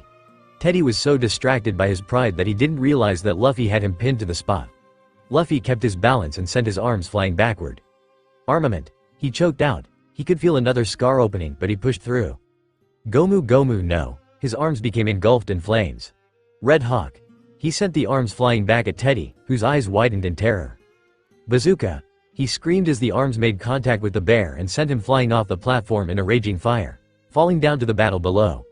Luffy flew backwards from the attack and tumbled on the platform for a good few seconds before coming to a sudden stop at the ship. At the battle below, everyone heard something falling. What's that? Is something falling? Teddy crashed in the middle of the battlefield, on top of a large crowd of animal men. Once the smoke cleared up, the utterly destroyed bear showed from the debris of the ground. Teddy-sama. The Straw Hats were just a surprise. How'd he get so destroyed? Who did this? The animal men were in complete chaos at the sight and they all went running back to the base. However, two very pissed off and murderous men were waiting for them. The animals were surrounded, so they bowed their heads and accepted a complete and utter defeat. XXXXXXXXXX. At the platform on top of the base, everything was silent. Nami just stared at nothing in shock. However, once she gathered her thoughts, she quickly stood up and ran toward the ship, where Luffy lay, wheezing harshly. Luffy, you'll be alright. You got him, you're fine. Nami then looked down at his chest and saw that the bandages didn't show a speck of white anymore. She looked at Luffy desperately. Oi, say something. Stop making me worry. Luffy opened his eyes to little slits and saw her. He coughed. Bear bastard. Away. Yes, bear bastards away. We can all calm down now. Nami then heard some faint gasping noises behind her. She turned around and saw the small statures of Arlen and Arson gaping at Luffy with open mouths. Straw Hat San-sama. Arlen, Arson. Go get Chopper right now, she demanded. The boys flinched at her shout and saluted urgently. "Aye, Nami-san-sama." Nami turned back to Luffy, who was grinning happily as he wheezed. "Oi, Nami, don't worry so much, like I'd really die here, idiot." Nami began to tear up and she slapped her forehead. "How can I not worry about you? You're the idiot." Luffy laughed raspily and grabbed Nami's hand. "You know, Nami, I have question to ask you, once, talk better." "Sure, of course." Surprisingly quickly, the boys came back up with a scared and worried Chopper who ran over to Luffy. "You idiot, why didn't you stay at the camp? Holy crap. How the hell am I supposed to treat this? You know, you would have been just fine if you rested a couple days, maybe if I." Once Chopper began to treat him, Nami left with the boys. Once she got out of Luffy's line of sight, she began to cry. "Nami-san-sama. Arlen. Arson. I am so lucky to be a Straw Hat," she said through her sobs. The boys looked at her happily and patted her on the head. "Straw Hat San-sama is really an awesome guy. Thank you for helping us. He's just so reckless. What if Chopper can't treat him? What if his wounds are just too severe? He'll be fine, I'm sure." Nami hugged them both and they walked to the others, and Nami told the entire story to the others, their eyes growing bigger the longer she told it. As Nami told the others about what had happened on the platform, Sanji sat on a stump thinking. An empty hole, he thought. What a way to describe it. Usopp had walked next to him and looked at him sympathetically. "Oi, Sanji, why aren't you out there?" Sanji sighed and looked up at Usopp. "I figured that I'd speak to Luffy when he woke up. If he forgave, the others would too. It's easier that way." Usopp nodded and leaned closer to the cook. "Stop looking so stressed then, idiot, we should be celebrating." Sanji lit a cigarette and stood up. "You know, I still haven't thanked you enough for snapping me out of it." "It's no problem." They grinned and fist bumped each other. Usopp then headed back while Sanji patiently waited for his captain to wake. XXXXXXXXXXX. "Chopper. How's Luffy doing?" Chopper kept shooing Nami away from his tent. It was the 8th time she had tried to sneak in to check on him. "Nami. He's fine. I had some of Jinbei's blood left over from Fishman Island, so he'll be fine, now shoo." Nami swallowed and looked down. It wasn't so much that she was worried about him, she just wanted to see him. He had been so stressed lately, now he didn't have anything to be stressed about. She stared over in the direction of the frightened remainder of the animal men, tied up expertly with chains and such. She sat by the sunny impatiently, watching Frankie put the finishing touches on the now fixed ship. "Super. It's finally fixed." Everyone cheered and hugged their ship. "Sunny, I thought you were a goner. PH'd, measly cannons can't take you down. I'm so happy that my heart, yay, why'd I even bother anymore?" Frankie sat at the deck, preparing for a coup de burst that would fling the Sunny back to the ocean. Once he finished, Zoro looked over at Nami. "Should we call that Beppo now? Tell him everything's taken care of?" "Ah, let's do that." Nami dialed the number and waited for the bear to pick up. Who is this?" "This is Nami of the Straw Hats. We just wanted to tell you everything is taken care of." Silence. Then Beppo replied, voice filled with happiness. Thanks so much, I really can't tell you how happy I am." "But Beppo, didn't you say something about having brothers?" A pause. "Yes. But they are not on the island anymore, I don't think. They left about a month ago to my knowledge, went back to Lamina Island. Not sure. Don't worry about them. You guys have done enough." "What about the boys? Don't worry about them either. We'll come and pick them up. We'll take care of the animal warriors too. Maybe Captain can unmore PH them." "Thanks Beppo. No problem, thank you guys so much." Everyone laughed and Nami said goodbye. Once she hung up, everyone moved to the deck and Brook began playing his brand new song once again as a celebration. Nami was watching everyone fail miserably at dancing, and wondering what Robin was doing in her tent alone, when she felt a small tug on her skirt. "Nami, you wanted to see Luffy, right? He's awake now?" Nami looked down at the smiling Chopper and nodded. "Alright, I will. Thanks." Chopper giggled and Nami ran down to the tent. XXXXXXXXXXX. Nami opened the flap and instantly saw Luffy, poking at a large beetle that was crawling on a bottle. He had a fresh bandage on. He lifted his head and turned toward Nami semi-happily. "Nami, hi," he said with a little less energy than usual. Nami was put off by this, but then realized there was still one thing on his mind. "Luffy, just so you know, Usopp and Sanji are back here." Luffy's eyes widened in happiness for a second, then he frowned. "Sanji, he's waiting to talk to you. He's devastated about what he said. Once you can stand you should go talk to him." Luffy nodded, and Nami noticed he was grinning like his old self after hearing this. Nami sighed happily and sat down. Oi Nami? Nami looked up at Luffy. I think I can stand now. Can you take me to talk to him now? Nami smiled and lifted him up, then pushed him out of the tent. She came out next and helped him to his feet. They ended up facing each other. Nami suddenly blushed, then looked away. See you later then. I guess. Luffy grinned hugely and tilted his hat.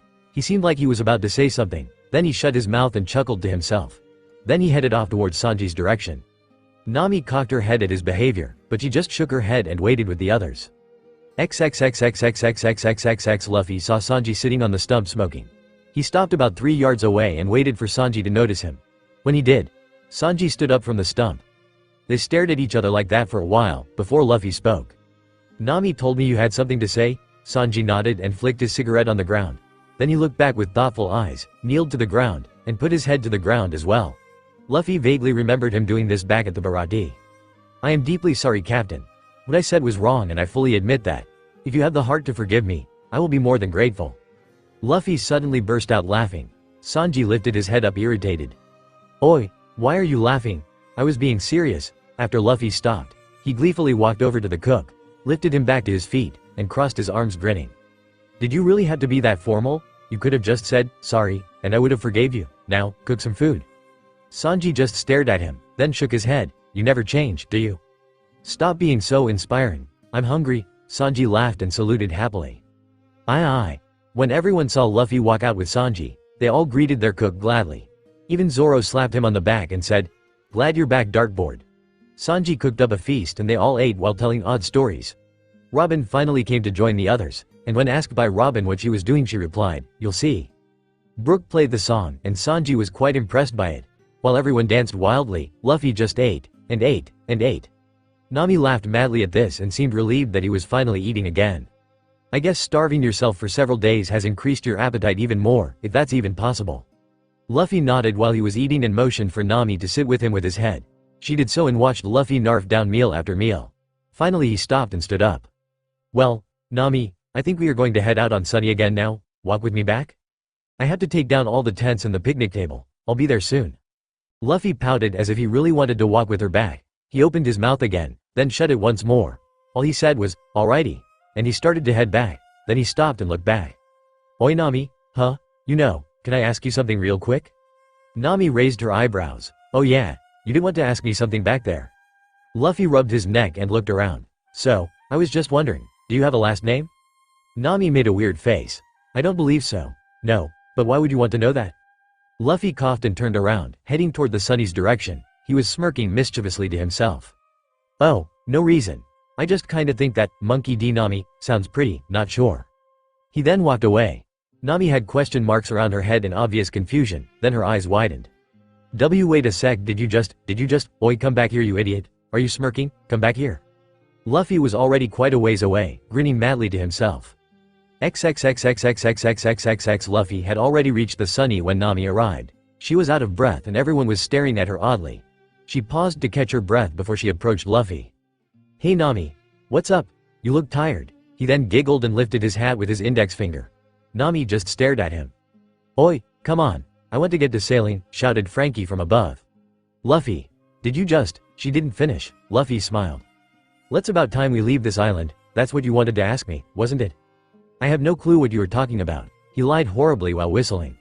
Nami kept staring at him with wide eyes. Luffy grew impatient and grabbed Nami, and rocketed on the Sunny. They landed on the deck with everyone else, who was confused, yet ready to go. Arlen and Arson waved from the old campsite. Bye Strawhat Sansama. We'll never forget you. Luffy leaned over the railing and waved back. Bye Tasselheads. Don't faint from yelling. Aye. They yelled back as Frankie yelled out, coup de burst. And they rocketed out of the island, and back into the ocean, leaving behind the island and heading toward a new adventure. XXXXXXXXXXX Once the island was out of sight, Luffy turned toward Nami, who had calmed down a bit but was still staring at Luffy. Luffy couldn't keep in his grin and he tugged on his hat. So, what do you say? I really think you should change it, it sounds prettier. Nami blushed madly and everyone watched in amusement and confusion. Usopp spoke out. What happened Nami? Nami coughed and looked up at the grinning Luffy. I think he just proposed to me. Everyone shouted, WHAA, and Usopp fell over. Even Zoro tripped and fell on his face. That's WAAAY too soon. Luffy stuck his hands in his pockets. So, I've already made up my mind. Is she okay with it? Nami's changing her name? You've barely even been together. Surprisingly, Sanji was the one who stepped in. Hold on. You guys know how quickly Luffy decides things. And you know what? He paused for a moment. Whenever he jumps to things too soon, it always ends up fine. It's just fact. It's Luffy logic. Everyone gawked at Sanji, including Nami and Luffy. Sanji grinned. And can anyone really change this idiot's mind when he decides something? Everyone slowly shook their heads and they all looked toward Luffy and Nami. Luffy looked around awkwardly and digged in his pocket. Everyone held their breath, then facepalmed when he took out several pieces of meat he swiped and shoved it in his mouth.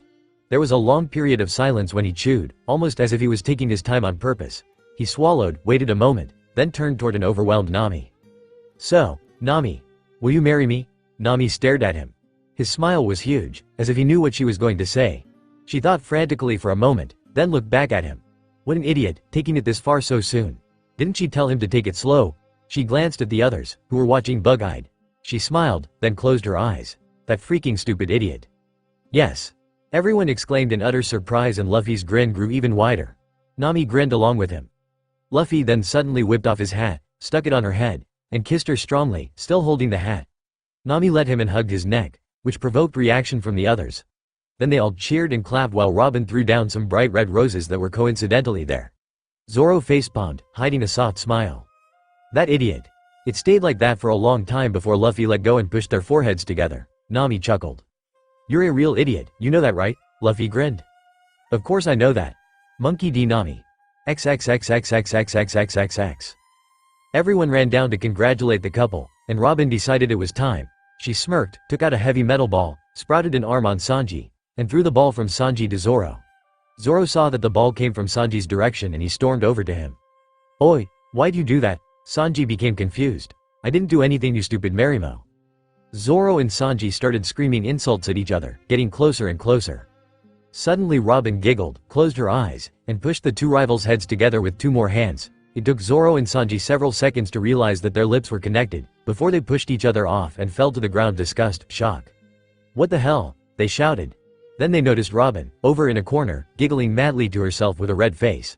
Sanji and Zoro looked at each other with twitching eyes. I am going to kill that woman. I don't think I've ever gotten this close to kicking a lady in my life. Robin was still in a massive giggling fit, while Zoro and Sanji stared at each other with red ears. A pause. God damn it. Zoro said, and he very quickly left the deck to the men's quarters. Sanji looked toward the floor and twitched in horror. That was actually not half bad, he muttered to himself, before trying to drown himself in a bucket of water in shame. XXXXXXXXXXX. Oi. Usopp, huh? What is it, Sanji? You're going to keep your promise, right? Of course. Well then, we're going to make the best damn wedding cake the world has ever seen.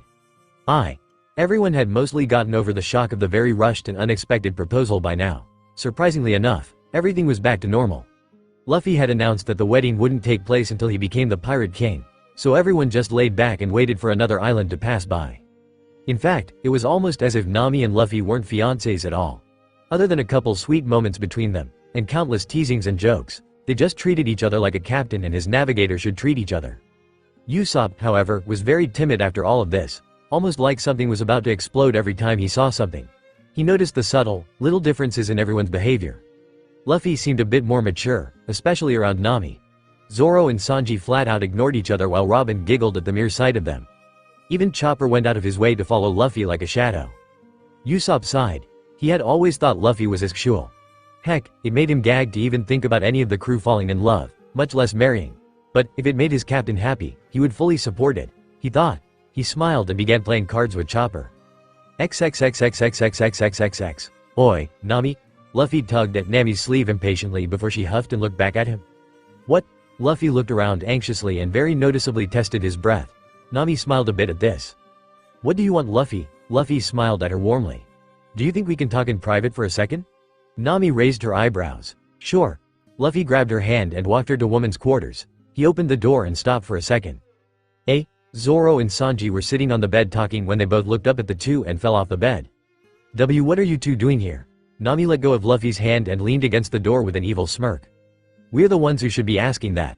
The two men coughed, looked at each other in embarrassment, then rubbed their heads.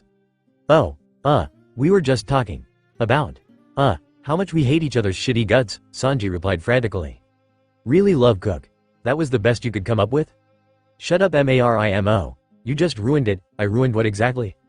They both stormed out of the room, leaving Luffy and Nami staring after them oddly. After the confusion died down, Luffy closed the door and sat on the floor with a sigh. Nami sat on the bed. So, what did you want to tell me? Luffy looked around the room and then focused on the floor. So, what exactly do married people do? Nami smiled hesitantly, then rested her head on her chin. Why do you want to know? Luffy coughed. I dunno. It's just everyone makes such a fuss about it, but nothing awesome has really happened yet, I dunno. Nami rolled her eyes. So, you're just bored then? No, it's not that, it's just, he scratched his head, I don't know. Nami chuckled and lifted her head. She then stood up and pointed out the door. Well, first off, let's go outside, it's stuffy in here. Ah, it's kind of weird too. Be quiet, you idiot. They walked back outside and looked around. Everyone was off doing their own things. Luffy motioned toward the Sunny's head. They climbed up to it, and sat on the head. There was just enough room for the two of them. They both stared into the vast blueness for a long time before Nami rested her head on his shoulder and spoke. You know, I feel that you know a little more about this stuff than you let on.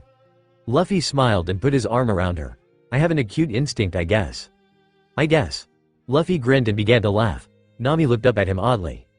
You know, I really didn't understand everything that Chopper told me that day, but there was one thingy. A thought bubble appeared over his head with an image of the Sunny filled with mini, childlike versions of him. Nami stared at this for about a minute before she gave him a, really, face. Luffy giggled. I like children, they're funny. What's this about children, you moron? Ah, what's so weird about making a bunch of little tiny nakama? Just no. Luffy pouted and looked toward the sea again. Nami just thought to herself. God no. Get that image out of your mind. Nami shook her head and stayed silent for a moment.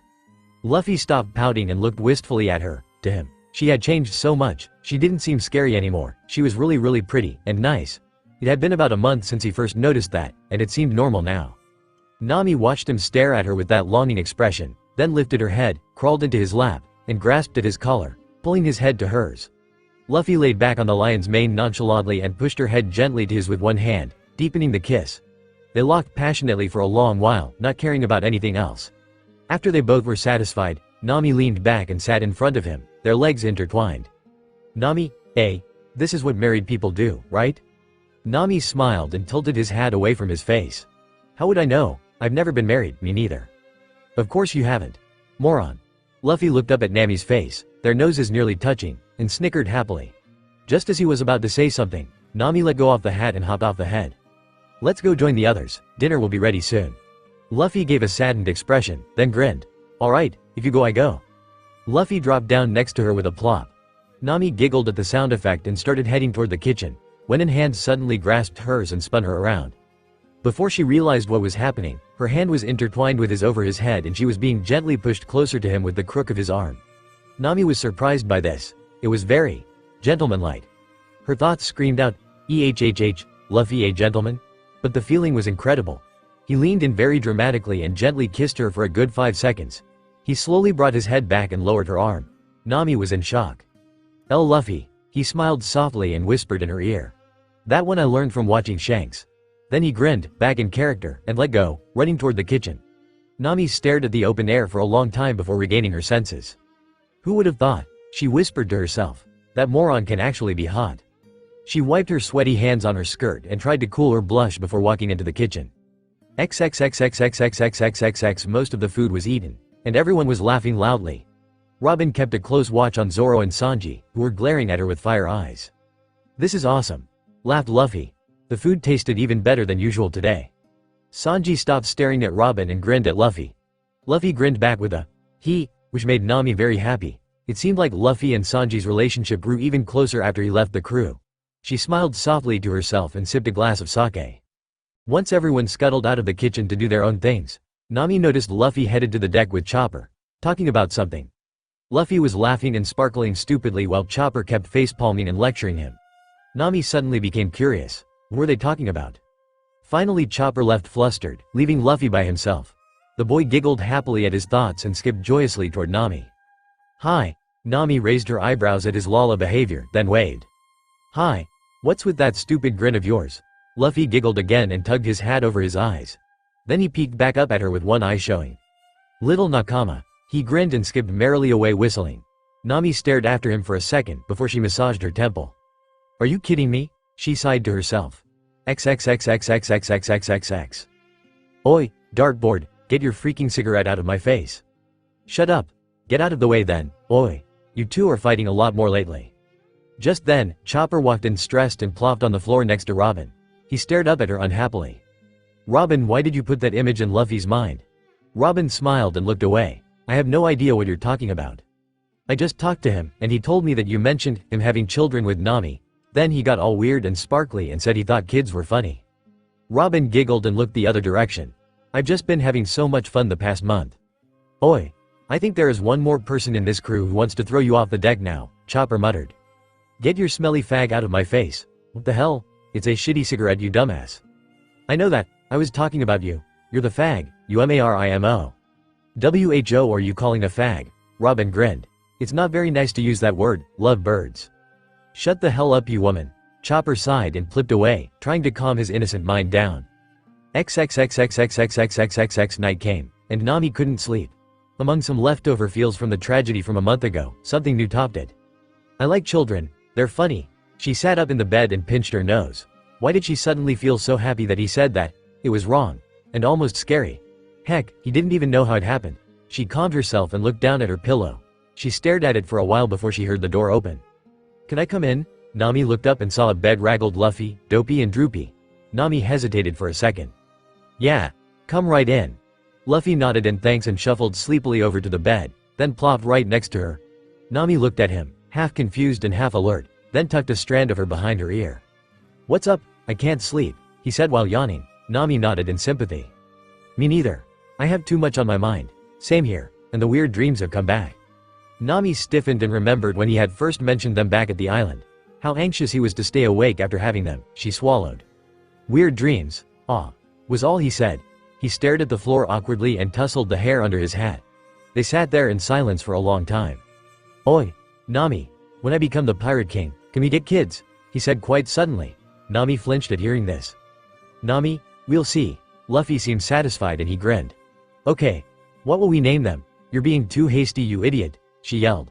Luffy lowered his head in fright and Nami felt a pang of guilt. Luffy, how about if we get a girl we name her Najiko? Nami stopped at this and looked thoughtfully into Luffy's shy eyes. She thought for a moment. Where did all this talk about kids come from? Then, she looked back. Najiko. He'd named his own kid Najiko, she smiled. Fine.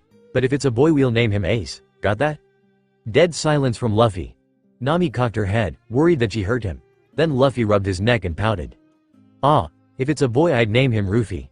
Nami sighed in relief, then facepalmed. That's pretty much your name, idiot. Fine, Luffy then. No. Ruffy? No. Ifil? The hell is that? Iman, is that my name backwards? Yeah. No, just no. Luffy laughed and glanced at Nami. There was a small sadness, yet joy in his eyes. Just kidding, I like it. Ace it is. They stared at each other for a long time before Luffy suddenly laid down on the bed, arms behind his back. Can I sleep here tonight? Certainty. Luffy let out a happy breath and closed his eyes happily. Nami watched him relax for a moment before he smiled. Your bed is comfy. Thank you, no problem. Nami then realized how tired she was and gently lay down beside him. She noticed Luffy beginning to fall asleep. Then he scooted closer to her and nuzzled his head on her shoulder cutely. As she fell asleep, she thought to herself with sad happiness. Najiko. Thank you. Sometime, somewhere, far in the future, there stands a house. It's quite an odd house, as it was crafted in a tree. It was quite a nice house as ones that are crafted in a tree go, very roomy, yet just raggedy enough. Inside the house, an older woman with bright orange hair sat, waiting for the boys to return. Mama, Nami looked down devilishly at her daughter, an 8-year-old with short black hair. What's up, Najiko? Where's Daddy and Ace going? They're off adventuring in the forest again. Honestly, those idiots. Najiko nodded her head in agreement and did a cartwheel. I want to go adventuring with Daddy too. Adventure, adventure. Nami's eyes twinkled in irritation. You mean you don't want to hang out with your own mother? Najiko eeped and hid behind a mountain of charting books. The woman laughed and tousled her daughter's hair. Go right ahead. You'll never have a dull moment with your father, she said, sticking her tongue out playfully. Najiko cheered, then the door swung open. A much older looking Luffy and a very skinny 13-year-old boy were both panting with their tongues hanging out their mouths. The straw hat lay crooked on Ace's brownish hair. Nami crossed her arms. Honestly, what did you two get into this time? Both Luffy and Ace pointed at each other. He was a wimpy weakling. He ran away from a giant tiger. You're both here, aren't you? Both of them tried to hide behind each other, and the oversized straw hat fell over Ace's face. Nijiko threw a book at her older brother. You wimp, I could've beat that bastard tiger in an instant. Ace lifted the hat up and yelled back. Yeah, really, you're just a wimpy girl. Yeah, you tell her, Ace, muttered Luffy to his son. Nami threw a book at her husband. Don't encourage him, you're no fun, Nami. An irk mark appeared over the woman's head and she dangerously lifted her fist. Both of the kids ran toward Luffy in fright, while he shouted, Oi, now I'm gonna be killed. Then Nami lowered her fist and laughed. Soon everyone was rolling on the floor, having fun. Couldn't you have just taken out the tiger with your haki, Luffy? Ace dared me to pretend to be a piece of meat. Then the tiger came and I had to keep pretending. I ended up being a piece of running meat. Yeah, Daddy couldn't beat the crap out of it or use his magic powers. Nami and Nijiko looked at each other. That's the stupidest thing I've ever heard in my life. They both said. Ace got in his sister's face. Hey, I bet I can take out more giant tigers than you, you weak crybaby girl. Says who? I've got woman guts, oh yeah. My punch is as strong as pistol fire, I'll kill ya. PHHHT. You don't have the power to kill me, fine then. Let's have a spar. Outside. Right now? Come on you crybaby. You know I've beaten you a total of 97 times. Yeah, and I beat you 104 times. That means I'm better. Come at me bro. Ace and Nijiko gave a tough handshake. The hat fell in Ace's face again, but he adjusted it and they both ran out the door, ready for battle. Nami and Luffy watched this rather amusedly. Oi, they're quite a lot like us, aren't they? They're both a lot like you, Luffy. Luffy gave a huge grin and ran his fingers through his graying hair. Well, they're a lot like you too. Ace keeps yabbering on and on about maps and other boring stuff. It's annoying. Of course it would be. To you. They looked at each other happily. You know, I wish we could see the others again. Me too, but we have the kids and you're the most wanted man alive. It's too dangerous to even set foot in the sea. Luffy stared at the floor with a saddened expression. What kind of pirates are we if we can't even set foot in the sea? Nami flinched at this, then looked at the floor too. I want to have more adventures. With Ace and Nijiko too. And the others. I've dreamed my whole life about being the pirate king, and now that I am, I'm not even doing anything. For 13 years we've just been doing boring stuff. Luffy looked back at Nami with an outrageous grin. Plus, Nijiko has been begging me to take her out to sea one day. I don't want to disappoint my daughter. Nami chuckled and propped her elbow on his shoulder. Fine. We'll have a crew reunion. Then we can show them all the people we traveled with and all of the stories we told them. Luffy fist pumped the air. Yes, I get to see my nakama again. Zoodanly, voices were heard outside the door. Come on, you cheated. Ha, the 98th time I've beaten you. No fair Nijiko. The two children barged open the door scratched and bruised. Luffy crossed his arms at Ace and looked at him with a disappointed expression. Come on Ace. Your Uncle Wood'll never let a wussy girl win. She cheated Daddy. I did not, yeah. She did some sorta sneaky thingy. She was like a cat. It's called being a ninja. I'm naturally sneaky. A duel's about raw power. What's raw power if you can just steal their stuff and stab him in the back? That's cheating. Luffy and Nami both laughed and the two angry kids looked at them quizzically. Luffy then crouched in front of them and grinned. Why don't ya two work together for once? I've had some trouble with a giant bird around here. Nijiko and Ace stared at their dad with sparkling eyes. A giant bird. It's called a snipe. Go try to find it and kick its ass for me. K? They saluted and shoved each other out the door. Luffy laughed hard and plopped in a log chair, wiping his eyes. Nami chuckled at his request. Life is a marvelous thing, isn't it Luffy? Luffy looked up at her with gleeful eyes. Sometimes. He fingered the scar on his chest. Nami cocked her head in confusion. Then Luffy looked back up at her grinning. But right now, yeah, it is.